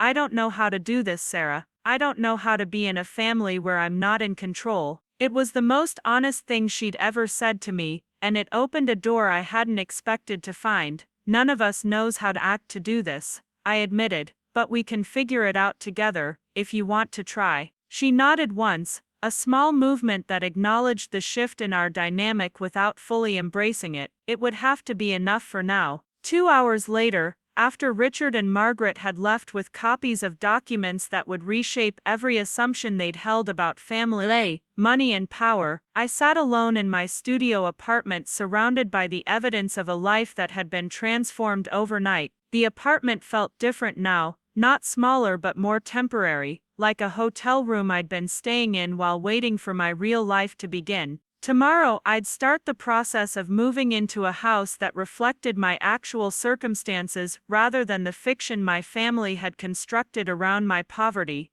But more importantly, tomorrow I'd begin the process of building a family based on truth rather than manipulation, where love was demonstrated through support rather than exploitation, and where taking care of each other meant lifting everyone up rather than keeping anyone down. The leather portfolio sat on my kitchen table one final time, no longer holding secrets but holding promises about the kind of person I could become with resources that matched my values. Edward Sr. had given me more than money, he'd given me the certainty that I could inherit enormous wealth without losing my humanity. As I prepared for bed in my small apartment for perhaps the last time, I thought about Jessica, who'd spend tomorrow learning that her comfortable assumptions about family hierarchy and financial security were about to be challenged by the reality of merit-based employment. I thought about Margaret, who'd have to decide whether her need for control was more important than her desire to remain connected to a family that was finally built on honesty. Most of all, I thought about Uncle Richard, who'd signed an employment contract that would give him the chance to earn respect through competence rather than demand it through manipulation. Whether he succeeded would depend entirely on his willingness to become the kind of person he'd only pretended to be when it served his purposes. The next morning would bring new challenges, new opportunities, and new relationships built on truth rather than fiction. But tonight, surrounded by documents that proved I was exactly who Edward Sr. had believed I could become, I fell asleep with the peace that comes from knowing that integrity, patience and love had been rewarded with the power to transform not just my own life, but the lives of everyone who'd tried to diminish me. Family would finally take care of family, but this time, everyone would know exactly what that meant. 6 months later, I stood in the executive conference room of Mitchell Holdings, looking out through floor-to-ceiling windows at the Chicago skyline stretching toward Lake Michigan. The boardroom table behind me was polished mahogany, surrounded by leather chairs that cost more than I used to make in a month. But what struck me most wasn't the luxury of my surroundings. It was how natural it felt to belong here, how seamlessly I'd transitioned from scrubbing floors to directing the financial futures of thousands of employees across 17 companies. The transformation hadn't happened overnight. Those first few weeks after the dinner revelation had been a careful dance of establishing new boundaries while maintaining family relationships that could survive the shift in power dynamics. Uncle Richard had reported for his first day of work at Premier Manufacturing with the punctuality of someone who understood that his professional reputation now depended entirely on his performance rather than his family connections. Margaret had required more time to adjust to a reality where her opinions carried weight based on their merit rather than her ability to manipulate social situations. She'd initially tried to maintain her role as family matriarch through increasingly elaborate dinner parties and charity events, but had gradually accepted that leadership in our family now came from competence rather than control. Jessica had surprised everyone, including herself. When I'd offered her an entry-level position at Meridian Marketing, one of the smaller companies in the Mitchell Holdings portfolio, she'd initially refused with the indignation of someone who'd never been required to earn anything. But after 3 months of watching her parents adapt to new realities while she remained unemployed and increasingly isolated, she'd swallowed her pride and submitted a proper application. Her first day had been awkward for everyone involved. She'd arrived dressed like she was attending a board meeting rather than starting as a junior associate, her designer heels clicking across the office floor with the confidence of someone who assumed her surname would guarantee preferential treatment. By noon she'd learned that her supervisor, a sharp 24-year-old MBA named David Chen, had no interest in her family connections and every intention of holding her to the same standards as any other new hire. The adjustment period had been painful to watch. Jessica had never been required to arrive on time consistently, complete tasks without constant supervision, or accept feedback without interpreting it as personal criticism. But she'd also never been given the opportunity to discover what she might be capable of when her success depended on her own efforts rather than her family's indulgence. Slowly, remarkably, she'd begun to find her footing. Her natural charm, previously used to manipulate social situations for personal gain, proved surprisingly effective in client relations when directed toward legitimate business objectives. Her attention to visual details, once focused exclusively on personal appearance and social status, translated well to marketing campaigns and brand development. 3 months into her employment, David Chen had requested a private meeting with me. I'd expected complaints about Jessica's work ethic or demands for special accommodation, but instead he'd presented a quarterly performance review that showed steady improvement in every measurable category. "She's not the employee I expected to hire," he'd admitted, "but she's becoming someone I'm glad to have on the team." Her ideas for the Morrison campaign were genuinely creative, and she's been staying late to ensure her projects meet deadlines. The Morrison campaign had been Jessica's first independent assignment, developing a marketing strategy for a local restaurant chain that wanted to expand into suburban markets. Instead of relying on expensive celebrity endorsements or flashy advertising campaigns, she'd proposed a grassroots approach focused on community involvement and local partnerships. Her presentation to the Morrison executives had been polished and professional, backed by market research she'd conducted herself and financial projections that demonstrated both ambition and fiscal responsibility. When they'd approved her proposal and allocated a budget that exceeded their initial expectations, Jessica had called me that evening with excitement that sounded genuine rather than performed. "Sarah, they actually listened to my ideas," she'd said, her voice carrying a wonder that spoke of someone discovering capabilities she'd never known she possessed. "Not because I'm a Mitchell, not because they were being polite, but because they thought the campaign could actually work."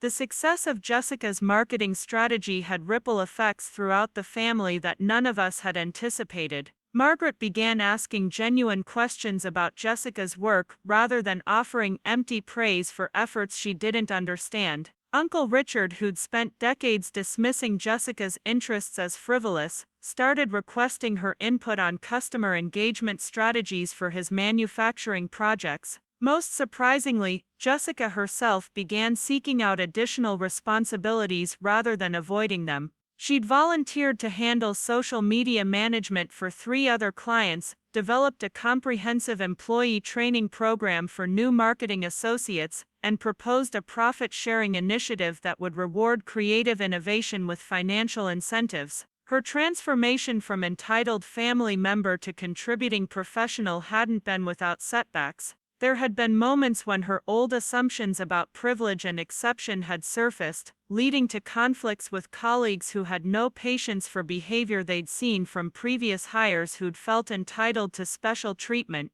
But each setback had been followed by genuine efforts to understand what had gone wrong and how to avoid similar problems in the future. Jessica had begun keeping a journal where she analyzed her professional interactions, identifying patterns in her behavior that undermined her effectiveness and developing strategies for more productive communication. The journal had been Harrison Wells' suggestion during one of our monthly meetings about family employment policies. He'd observed that people who'd never been held accountable for their actions often struggled to develop self-awareness without structured reflection. Your cousin's situation is actually quite common among individuals who inherit wealth or family business positions, he'd explained. The difference is that most of them never face real consequences for poor performance, so they never develop the motivation to change. Harrison had become more than a trust officer over the past 6 months. He'd evolved into something approaching a mentor as I navigated the complexities of managing significant wealth while maintaining personal relationships. His experience with other family business dynamics had provided valuable perspective on the challenges we were facing and realistic timelines for the changes we hoped to achieve. Transforming family relationships built around unhealthy power dynamics is one of the most difficult aspects of sudden wealth. He'd told me during our first quarterly review. Money amplifies existing personalities rather than changing them fundamentally. The people who were manipulative before wealth remain manipulative after. They just have different tools to work with. But he'd also observed positive changes in our family that exceeded his expectations based on similar situations he'd managed. Your uncle's transition to legitimate employment has been remarkably smooth, he'd noted. Most people in his situation struggle significantly with the shift from perceived authority to actual accountability. Uncle Richard's adjustment to his new position had indeed been one of the success stories of our family's transformation. His role as regional director for Premier Manufacturing required him to oversee production schedules, manage supplier relationships, and coordinate between multiple departments to ensure efficient operations.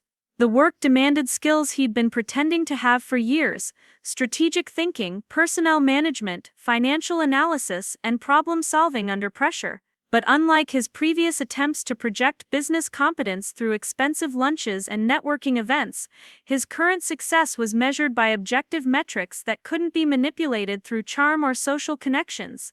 His first quarterly performance review had shown production efficiency improvements of 12%, cost reductions that saved the company nearly $200,000, and employee satisfaction scores that placed his department among the top-performing units in the company.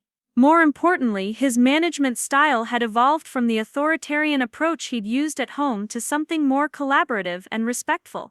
Employees who'd initially been skeptical of hiring someone based on family connections had gradually developed genuine respect for his competence and fairness.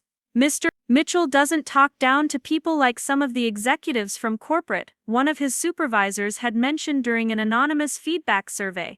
He knows the work is hard, and he makes sure we have what we need to do it right.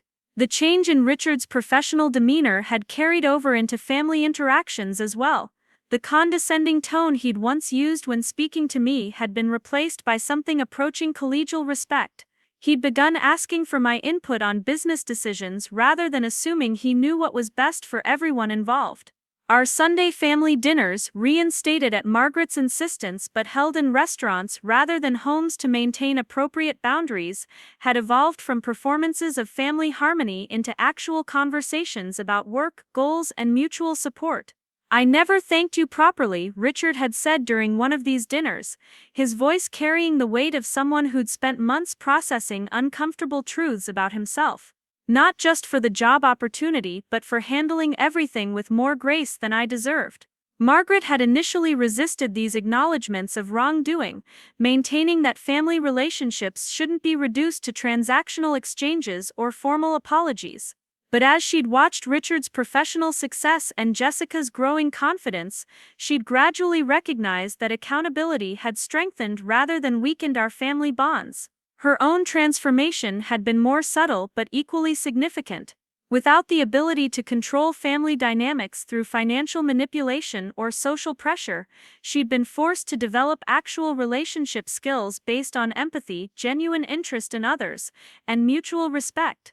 She'd started volunteering with a literacy program for adult learners, work that required patience, adaptability, and the ability to support people without trying to control their choices. The experience had given her a new perspective on what it meant to help others effectively. I never realized how exhausting it was to manage everyone else's decisions, she'd admitted during a rare moment of vulnerability. It's actually much more satisfying to help people succeed on their own terms. Her relationship with Jessica had improved dramatically as she'd stopped trying to orchestrate her daughter's social life and career choices. Without the pressure of constant maternal management, Jessica had been free to develop authentic interests and genuine friendships based on shared activities rather than strategic networking. The ripple effects of our family's transformation had extended beyond personal relationships into the broader community as well. Mitchell Holdings had implemented several initiatives that reflected my commitment to using wealth responsibly rather than simply accumulating more of it. We'd established scholarship programs for first-generation college students, created employee profit-sharing plans that distributed success more equitably throughout the organization, and invested in sustainable business practices that prioritized long-term community benefit over short-term profit maximization. The Rosewood Country Club, where I now held a controlling interest, had been converted from an exclusive social venue into a community center that offered affordable recreational programs, job training workshops, and meeting spaces for local nonprofit organizations. The decision had initially been controversial among existing members, who joined the club specifically for its exclusivity and social status. But the broader community response had been overwhelmingly positive, and the club's new programming had attracted hundreds of families who'd never had access to similar resources. "You're changing the entire culture of wealth in this community," Harrison had observed during our most recent quarterly meeting. "Other family foundations are starting to adopt similar approaches to community investment." The observation had reminded me of Edward Sr.'s final journal entries, where he'd written about his hopes that my inheritance would have positive effects beyond our immediate family. He'd understood that significant wealth came with the responsibility to contribute to community well-being rather than simply enjoying personal luxury. But perhaps the most meaningful change had been in my own sense of identity and purpose. The woman who'd spent 2 years scrubbing floors while believing she owed gratitude for the privilege had evolved into someone who could make decisions affecting thousands of employees and millions of dollars in community investment. The transition hadn't always been comfortable. There had been moments when the responsibility felt overwhelming, when the weight of other people's livelihoods and community needs seemed too much for someone who'd so recently been worried about affording gas money. But Edward Sr.'s careful documentation of my character had provided a foundation of confidence that sustained me through the most challenging decisions. He'd observed and recorded evidence that I could handle significant responsibility without losing my integrity, that I could maintain compassion even toward people who'd wronged me, and that I understood the difference between power and service. His final letter, discovered in a safety deposit box 6 months after I'd inherited the trust, had contained one last piece of guidance that had become my operating principle for everything that followed. "Wealth is not about having enough money to do whatever you want," he'd written in his careful handwriting.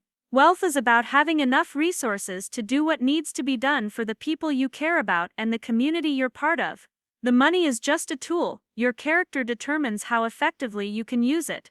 Standing in the Mitchell Holdings boardroom, preparing for a meeting with city planning officials about affordable housing development, I could feel the truth of his words in ways that would have been impossible to understand when I was scrubbing marble floors and accepting manufactured debt. The intercom buzzed softly, announcing the arrival of the planning committee. As I turned from the window to greet guests who would help determine how Mitchell Holdings resources could best serve community housing needs, I thought about the woman I'd been 6 months ago, financially insecure, socially isolated, and convinced that her primary value lay in her willingness to work without compensation. That woman had possessed qualities worth more than money: resilience, integrity, compassion, and the ability to maintain dignity under pressure. But she'd lacked the resources to transform those qualities into meaningful change for herself or others.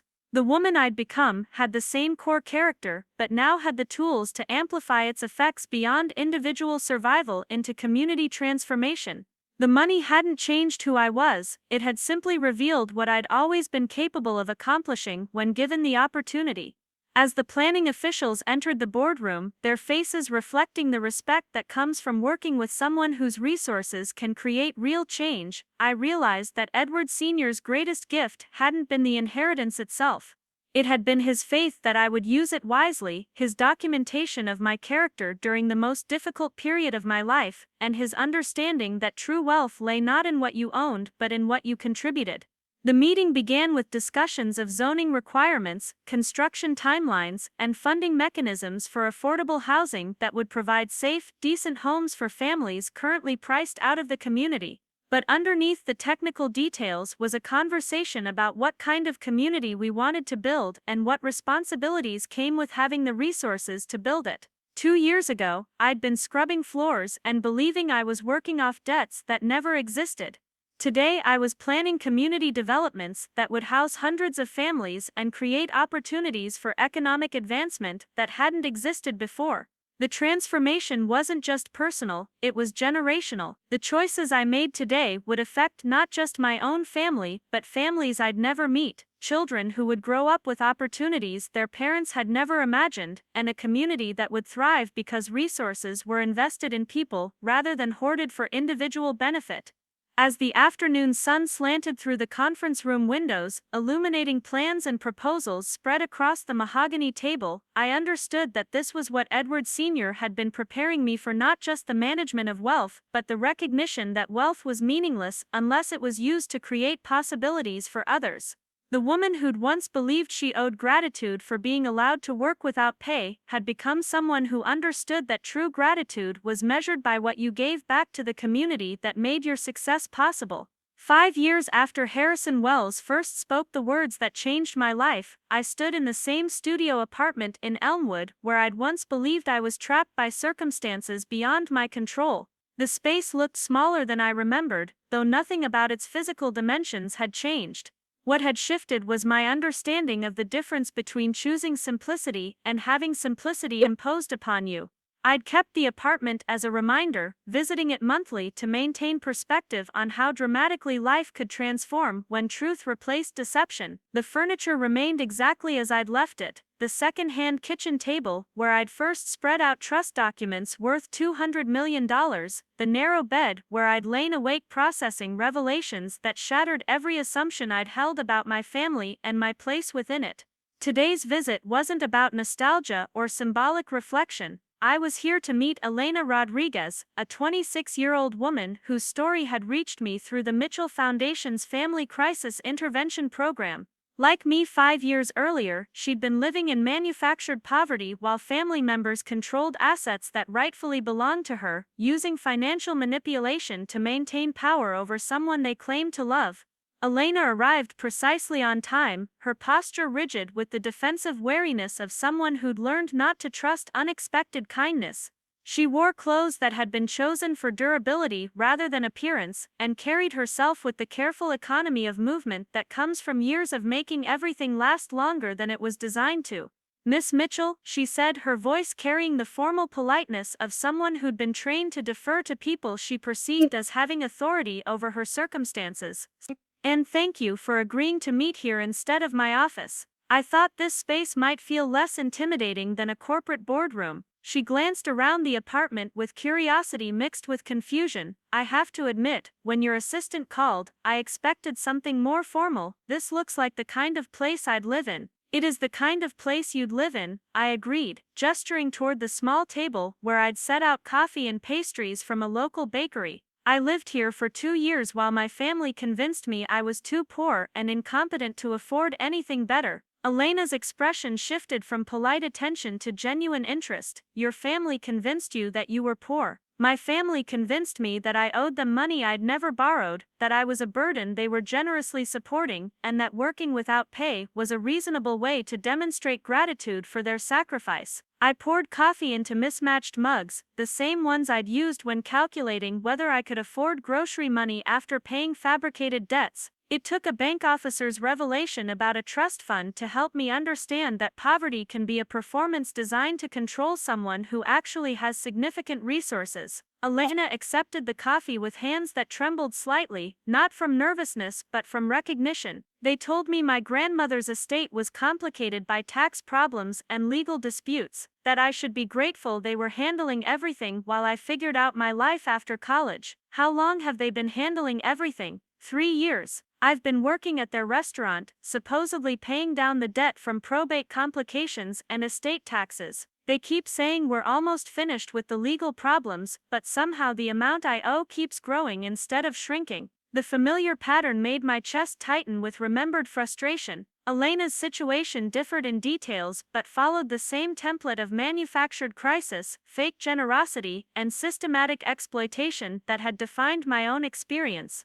Elena, when did your grandmother actually die? She looked down at her coffee, swirling it slowly as if the liquid might reveal answers she'd been afraid to seek. 4 years ago, but Uncle Miguel said the estate was frozen because of tax complications with the IRS. He's an accountant, so I trusted his expertise. Have you ever seen any documentation of these tax problems, official correspondence from the IRS or the probate court? Miguel always said the paperwork was too complicated for me to understand, that he was protecting me from unnecessary stress while I got established in my career. She looked up with eyes that held dawning suspicion. You're asking these questions for a specific reason. I reached into my briefcase and removed a folder containing information my investigators had compiled over the past month. Elena's case had come to my attention through a pattern recognition system the Mitchell Foundation used to identify potential financial exploitation cases, particularly those involving family members controlling inheritances through manufactured complexity. Your grandmother, Carmen Rodriguez, owned 3 rental properties and had investment accounts worth approximately $800,000 when she died. The estate was actually settled 18 months ago, with you listed as the sole beneficiary. Elena stared at the documents as I laid them on the table, her face cycling through disbelief, anger, and something that looked like relief at finally having confirmation of suspicions she'd been afraid to voice. $800,000, plus the ongoing rental income from the properties, which has been accumulating in an account your uncle controls as estate executor. The total value of your inheritance now exceeds $1 million. The silence that followed was heavy with the weight of 3 years of lies, manipulation, and stolen labor. Elena picked up the bank statements with shaking hands, scanning numbers that proved she'd been working without pay to service debts that existed only in her uncle's imagination. He made me scrub the restaurant floors every morning before opening, she said quietly. Told me it built character and work ethic. Said successful people never considered any honest work beneath them. The echo of my own experience was so precise it felt like looking into a mirror that reflected the past. Did he ever mention how proud he was of your dedication, how your willingness to work hard showed you were learning valuable lessons about responsibility? Elena nodded, tears beginning to form at the corners of her eyes. He said my grandmother would be proud of how I was handling adversity, that building the restaurant business was preparing me for eventually managing my inheritance once all the legal problems were resolved. Elena, your uncle has been using your labor to subsidize a failing business while spending the income from your inheritance to maintain his lifestyle. The legal problems he's been describing don't exist, and never did. She set down the bank statements and covered her face with her hands, her shoulders shaking with the release of 3 years of suppressed doubt and manufactured guilt. When she looked up, her expression had changed from defeated acceptance to something approaching fury. What can I do? How do I get my inheritance back? The Mitchell Foundation maintains legal partnerships specifically for situations like this. We can have attorneys file for immediate release of your assets and full accounting of how your inheritance has been managed. We can also pursue restitution for wages you should have been paid and compensation for the emotional distress caused by systematic deception. I pulled out another document, this one a legal services agreement that would provide Elena with representation at no cost to her. More importantly, we can ensure this doesn't happen to other young people whose family members might be tempted to exploit their trust and their grief over lost relatives. Elena signed the papers without hesitation, her signature firm despite her emotional state. Why are you doing this? What do you get out of helping people like me? It was a fair question, one I'd been asked by dozens of people whose situations paralleled my own experience. The answer had evolved over 5 years of using Mitchell Holdings resources to identify and address family financial exploitation. I spent 2 years believing I was poor because people who claimed to love me found my poverty useful for their purposes. When I discovered the truth about my actual circumstances, I had a choice: use that knowledge for personal revenge, or use it to prevent other people from experiencing similar manipulation. I gestured around the apartment, its modest furnishings and limited space, representing a life constrained by other people's lies about my options and capabilities. This place taught me that the worst kind of poverty isn't about money. It's about being convinced that you deserve less than your worth, that your value comes from your willingness to accept exploitation, and that questioning the people who claim to care about you is ungrateful or disloyal. Elena nodded with the recognition of someone who'd lived inside that particular form of poverty for 3 years. I kept thinking something was wrong with the situation, but every time I asked questions, Miguel would get hurt and disappointed. He'd talk about how much he'd sacrificed to help me, how ungrateful I was being, how my grandmother would be ashamed of my suspicious attitude. Guilt is the primary tool people use to maintain control over resources that don't belong to them, I explained. They create artificial emergencies, manufacture financial complexity, and then position themselves as the generous helpers who are making sacrifices to solve problems they've created. Elena's phone buzzed with a text message. She glanced at it and her expression hardened. It's Miguel. He wants to know where I am and when I'll be at the restaurant for my afternoon shift. What would you like to tell him? She stared at the phone for a long moment, then typed a response with deliberate precision. I told him I won't be coming in today, or any other day, that I've learned some interesting information about my grandmother's estate. Her phone immediately rang with Miguel's number. Elena looked at me questioningly, and I nodded encouragement. Hello, Miguel, she said, putting the call on speaker so I could hear both sides of the conversation. Elena, Misha, what's this about not coming to work? And what do you mean about your grandmother's estate? You know we've been handling everything properly. Actually, Miguel, I've discovered that Grandma's estate was settled 18 months ago, and that I'm the owner of rental properties and investment accounts worth over $1 million.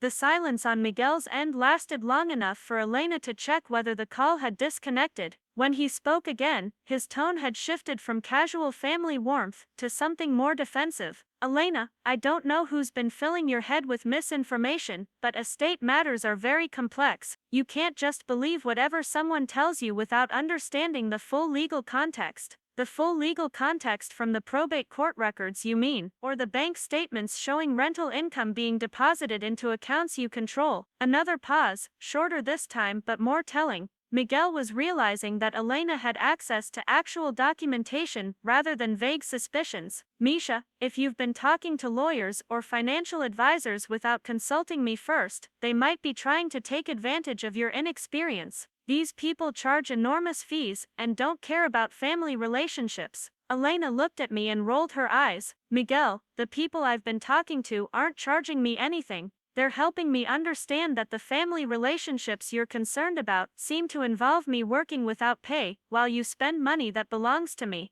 Elena, you're being manipulated by people who want to destroy our family. Everything I've done has been to protect you and prepare you for eventually managing your inheritance responsibly. Then why haven't you shown me any documentation of the tax problems or legal complications you've been describing for 3 years? Miguel's voice took on the wounded tone of someone whose authority was being questioned by a person who was supposed to remain grateful and compliant. I've been protecting you from stress and complexity while you got established in your career. Managing an inheritance requires maturity and business experience that takes time to develop. Elena's expression had transformed from uncertainty to clear-eyed recognition of manipulation tactics she'd been subjected to for years. Miguel, I'm 26 years old, with a college degree in business administration. I think I can handle reading bank statements and probate documents. Elena, please don't let strangers poison your mind against family. We can sit down together this evening and go through all the estate paperwork so you can see everything I've been managing on your behalf. That sounds perfect, Elena said, surprising both Miguel and me. Bring all the documents to my attorney's office at 4 o'clock. We'll review everything together with legal counsel present to ensure complete transparency.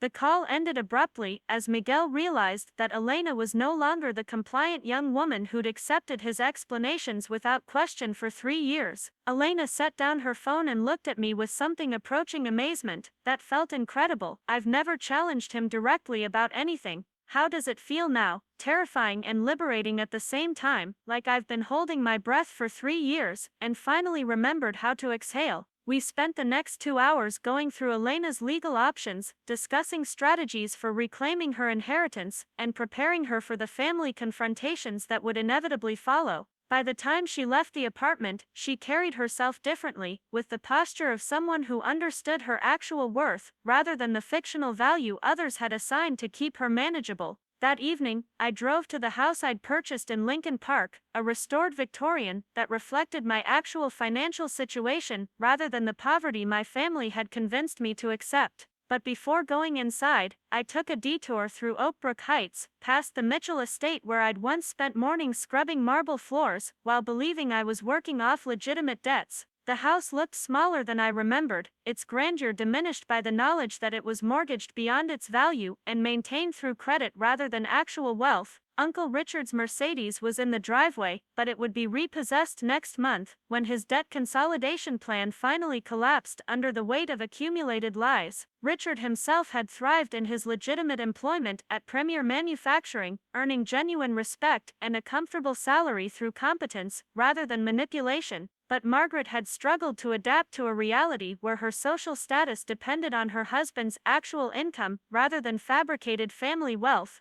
Their marriage had ended 8 months ago, not dramatically but with the quiet dissolution that occurs when people discover they don't actually like each other once the performance of superiority is no longer sustainable. Margaret had moved to a modest apartment and taken a job at a non-profit organization, while Richard had purchased a small house closer to his workplace. Jessica had surprised everyone by requesting a transfer to our Seattle office, where she'd been promoted to marketing director and developed a reputation for creative campaigns that balanced commercial success with social responsibility.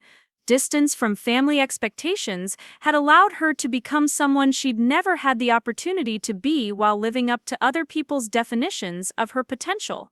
The transformation of our family dynamics over 5 years had been more successful than I'd dared to hope when I'd first offered Richard legitimate employment instead of pursuing legal restitution. Not because forgiveness had magically healed all wounds, but because accountability combined with genuine opportunity had allowed each person to develop authentic relationships based on who they actually were rather than the roles they'd been performing. As I parked in front of my own house, I thought about Elena and the dozens of other people whose cases had come through the Mitchell Foundation's intervention programs. Each story was unique in its details, but similar in its fundamental structure: family members using emotional manipulation to control resources that belonged to someone else, justified through narratives of protection, preparation, and love. The work had become more than a way to use wealth responsibly.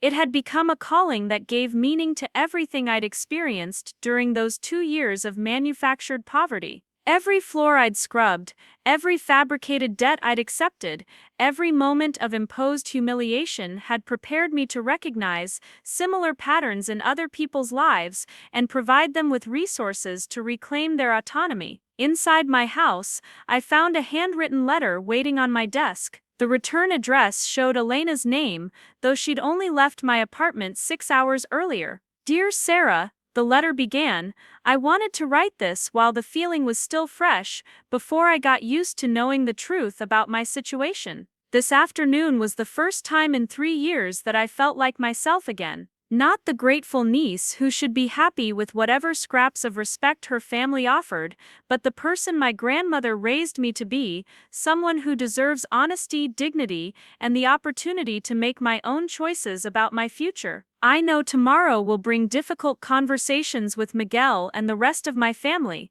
I know they'll try to make me feel guilty for questioning their authority and ungrateful for refusing to continue accepting their version of reality. But I also know now that I have resources they can't take away from me: legal support, financial independence, and most importantly, the certainty that my worth isn't determined by my willingness to be exploited. Thank you for showing me that poverty is sometimes a performance designed to benefit people who don't want you to know how much you're actually worth, and thank you for proving that wealth can be a tool for justice rather than just personal comfort. I folded the letter carefully and placed it in a file cabinet that contained dozens of similar notes from people whose inheritances had been restored, whose family relationships had been rebuilt on foundations of honesty, and whose lives had been transformed by the simple recognition that they deserved better than they'd been receiving. Outside my window, the lights of Chicago stretched toward the horizon,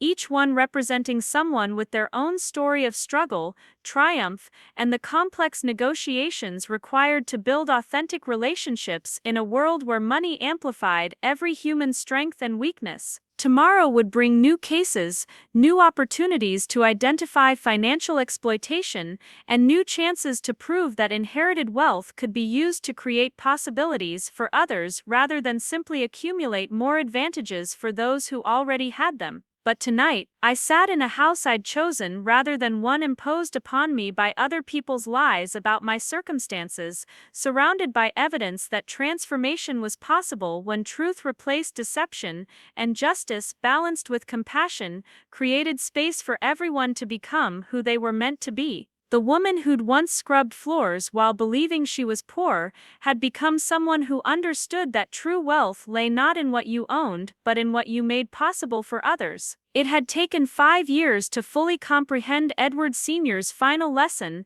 that inheritance was not about money passing between generations, but about values, character, and the responsibility to use whatever resources you possessed in service of something larger than personal comfort. In the end, the greatest inheritance hadn't been the $200 million or the 17 companies or the real estate portfolio. It had been the certainty that dignity, integrity, and compassion could survive any test, and that power was only meaningful when it was used to lift others rather than diminish them. 3 months after Elena's case was resolved, I received an invitation that seemed insignificant until I realized its deeper implications. The Chicago Bar Association was hosting their annual conference on family law, and they'd requested my participation in a panel discussion about financial elder abuse and inheritance manipulation. What made the invitation remarkable wasn't the professional recognition, but the fact that it represented the first time legal experts were acknowledging patterns of family exploitation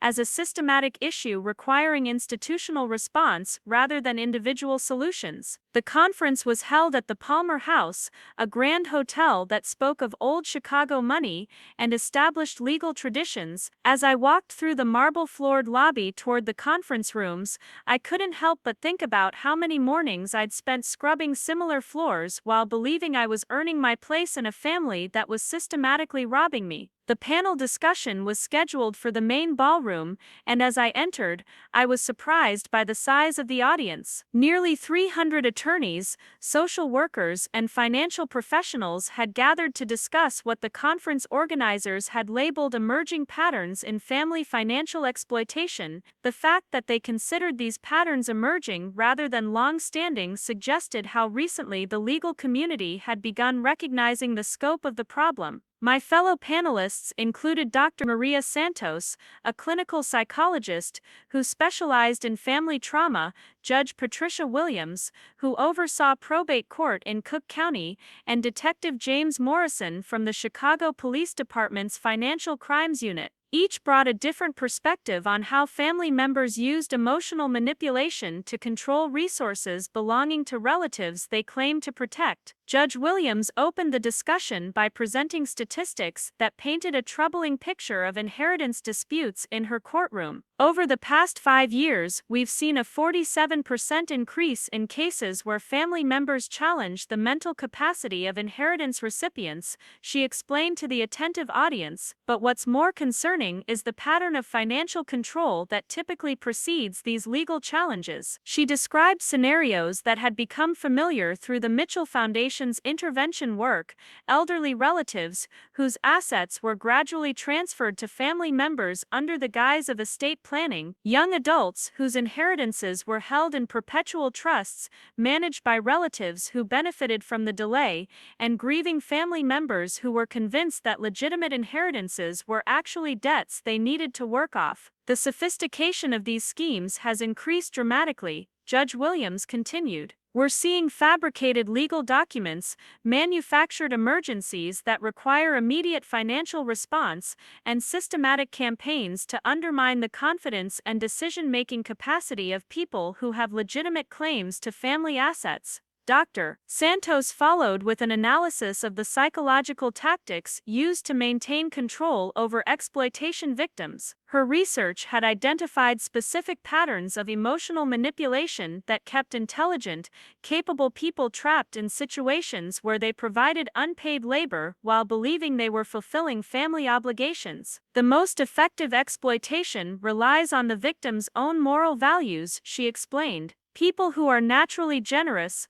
loyal, and family-oriented are particularly vulnerable because the manipulation is framed in terms of those positive qualities. They're told that questioning financial arrangements shows ingratitude, that demanding documentation demonstrates distrust, and that seeking outside advice betrays family loyalty. Her description of psychological grooming techniques matched my own experience so precisely that I found myself taking notes despite being scheduled to speak next. The validation of seeing my personal trauma recognized as part of a documented pattern was both comforting and infuriating. When my turn came to address the audience, I began with the story that had brought me to their attention: a young woman who'd spent 2 years scrubbing floors while believing she was working off inherited debts, only to discover she was actually worth $200 million. The most insidious aspect of family financial exploitation, I told the room full of legal professionals, is that it disguises theft as love. The people who robbed me of 2 years of my life and nearly destroyed my sense of self-worth did so while expressing concern for my welfare and pride in my character development. I described the systematic nature of the deception, how manufactured debts kept me financially dependent, how unpaid labor was framed as character building, and how questioning the arrangement was reinterpreted as ingratitude that proved I wasn't ready for financial independence. But the most damaging aspect wasn't the financial theft, I continued. It was the way the exploitation was designed to make me complicit in my own diminishment. Every day I accepted their version of reality, every floor I scrubbed without questioning why I owed them money I'd never borrowed, every moment I felt grateful for their supposed generosity. I was participating in a lie that made me smaller and them more powerful. The audience listened with the focused attention of professionals encountering a problem they'd seen in their own practice but hadn't fully understood. Several attorneys were taking detailed notes, and I could see recognition in their faces as I described manipulation tactics they'd observed in their clients' families. Detective Morrison spoke last, presenting data from financial crimes investigations that showed how difficult these cases were to prosecute under traditional fraud statutes. The challenge we face is that most family exploitation operates within legal gray areas, he explained. Powers of attorney that are technically valid but practically abusive, trust structures that benefit trustees more than beneficiaries, financial arrangements that look legitimate on paper but serve to systematically transfer wealth from vulnerable family members to those who control access to information. After the formal presentations, the discussion opened to questions from the audience. The first came from an estate planning attorney whose elderly clients were increasingly concerned about family members who seemed more interested in inheritance timelines than in their parents' well-being. How do we identify potential exploitation situations before they become entrenched? She asked. What warning signs should we be looking for when families approach us about estate planning? Dr. Santos fielded this question with a list of behavioral indicators that had become familiar through our foundation's screening process: family members who insisted on being present during all financial discussions, relatives who discouraged independent legal counsel, and situations where one family member controlled all information about family finances while others were kept deliberately uninformed. A probate attorney raised his hand with a more complex question. In cases where exploitation has been occurring for years, what's the most effective way to help victims regain control of their assets without destroying family relationships that might be salvageable? This question was directed to me, and I found myself sharing insights that had taken 5 years of foundation work to develop. The key is understanding that healthy family relationships can survive truth-telling and accountability, I explained. Relationships that cannot survive transparency and fairness were never healthy to begin with. I described the employment offer I'd made to Uncle Richard, the way Jessica had thrived when given genuine opportunities to prove herself, and how Margaret had eventually found more satisfaction in actual helping than in controlling others through manufactured crises. But we also had to accept that some family members would choose manipulation over authenticity when given the choice, I continued. Real healing requires acknowledging that not everyone who claims to love you is capable of treating you with respect, and that protecting yourself from exploitation isn't the same as giving up on family entirely. A social worker in the audience asked about resources available for people who suspected they were being exploited but weren't sure how to verify their suspicions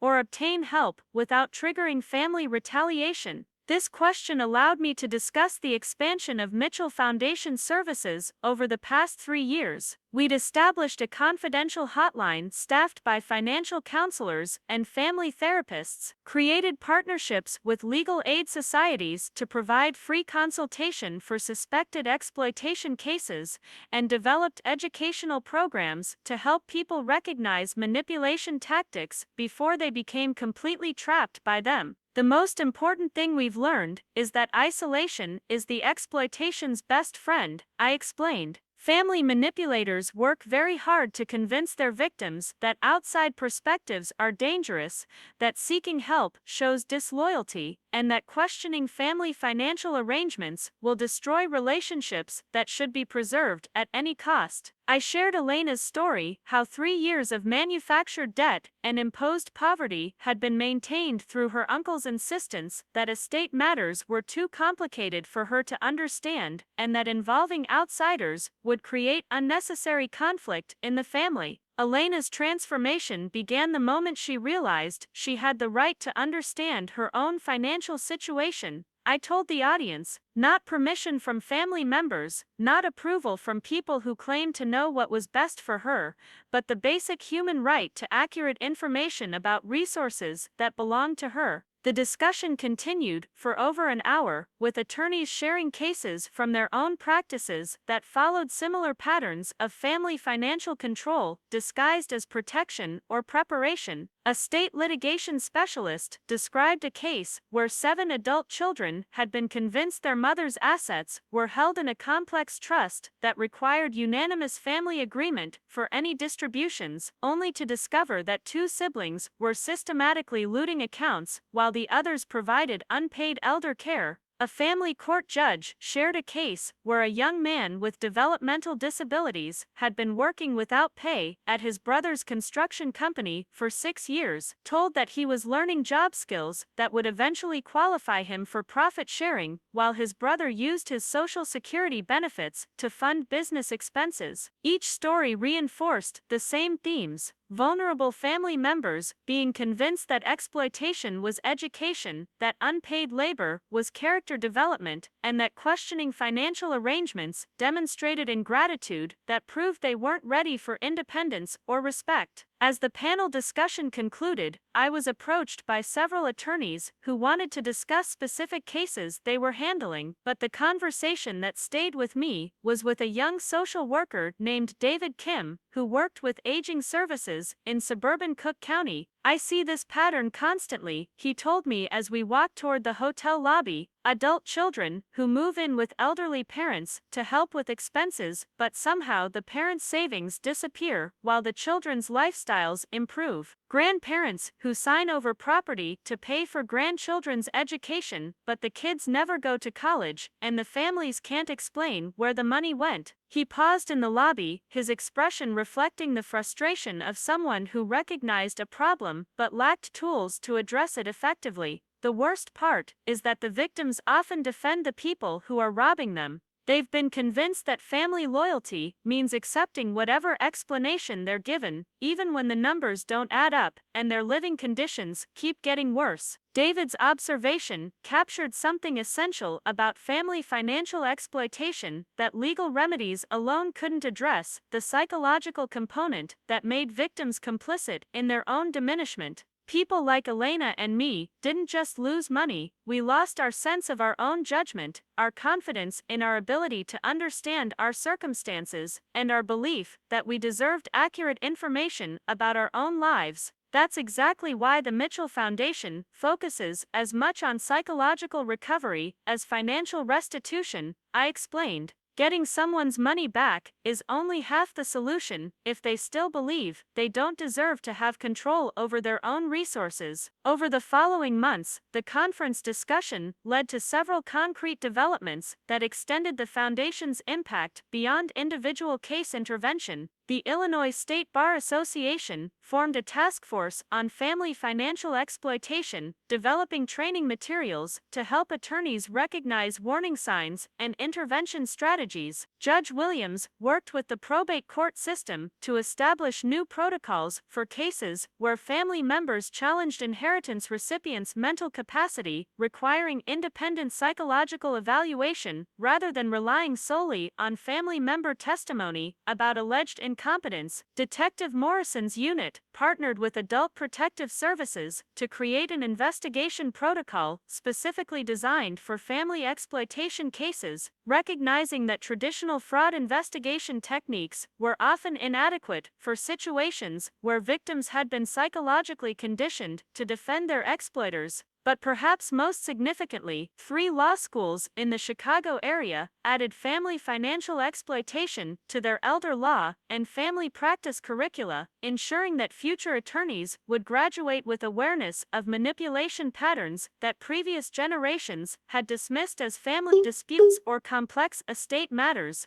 The academic recognition of family financial exploitation as a distinct area of legal practice represented a shift I hadn't anticipated when I'd first started using Mitchell Holdings resources to help people like Elena. What had begun as personal attempts to prevent others from experiencing my own trauma had evolved into institutional recognition of systematic problems that required systematic solutions. 2 years later, I received a letter that crystallized the broader impact of treating family financial exploitation as a social justice issue rather than a collection of individual tragedies. The letter came from Carmen Rodriguez, Elena's younger sister, who was completing her final year of law school at Northwestern University. Dear Ms. Mitchell, the letter began, I'm writing to let you know that I've decided to specialize in elder law with a focus on family financial exploitation cases. My decision was directly inspired by watching what happened to Elena and how your foundation helped her reclaim not just her inheritance, but her sense of her own worth and judgment.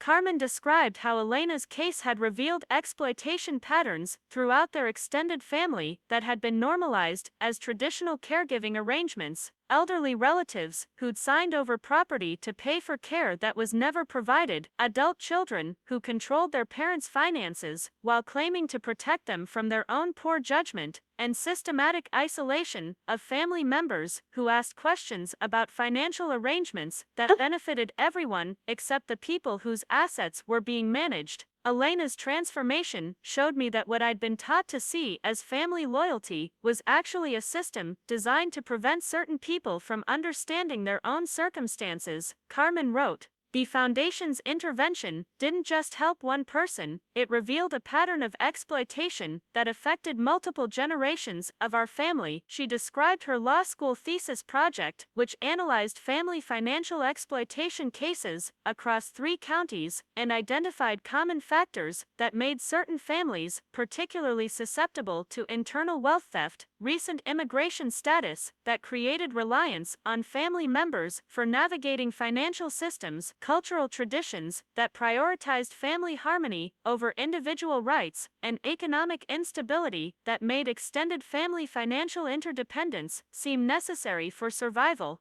Your foundation's work has shown me that civil rights include the right to understand your own financial circumstances, the right to seek outside counsel when family members control your resources, and the right to question arrangements that benefit others more than they benefit you. Carmen continued, "I want to spend my career ensuring that other families don't have to discover these rights by accident or through crisis." Her letter concluded with an invitation to speak at a symposium she was organizing at Northwestern, bringing together legal professionals, social workers, and family financial exploitation survivors to develop policy recommendations for preventing systematic wealth theft within families. The symposium took place on a crisp October morning, exactly 6 years after Harrison Wells had first told me I was worth $200 million.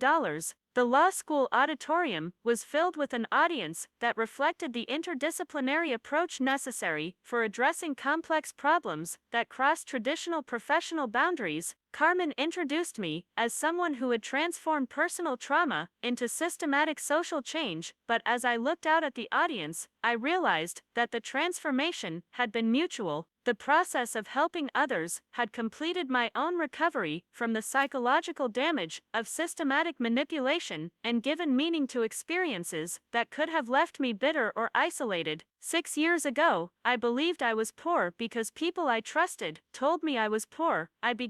I scrubbed floors and accepted manufactured debt because I'd been taught that questioning family financial arrangements was disloyal and ungrateful. I described the revelation at First National Bank, the confrontation with Richard and Margaret, and the gradual process of rebuilding family relationships based on honesty rather than manipulation. But the most important lesson I learned wasn't about money, I continued. It was about the difference between helping someone and controlling them, between family loyalty and family exploitation, and between temporary financial assistance and systematic wealth theft. I shared stories from the Foundation's case files, the elderly veteran whose son had been using his disability benefits to fund a gambling addiction while claiming to manage his father's care, the recent widow whose adult children had convinced her to sign over her house to pay for nursing home care she didn't need, the college graduate whose parents had been using her Social Security survivor benefits for family vacations while telling her she owed them money for raising her after her father's death.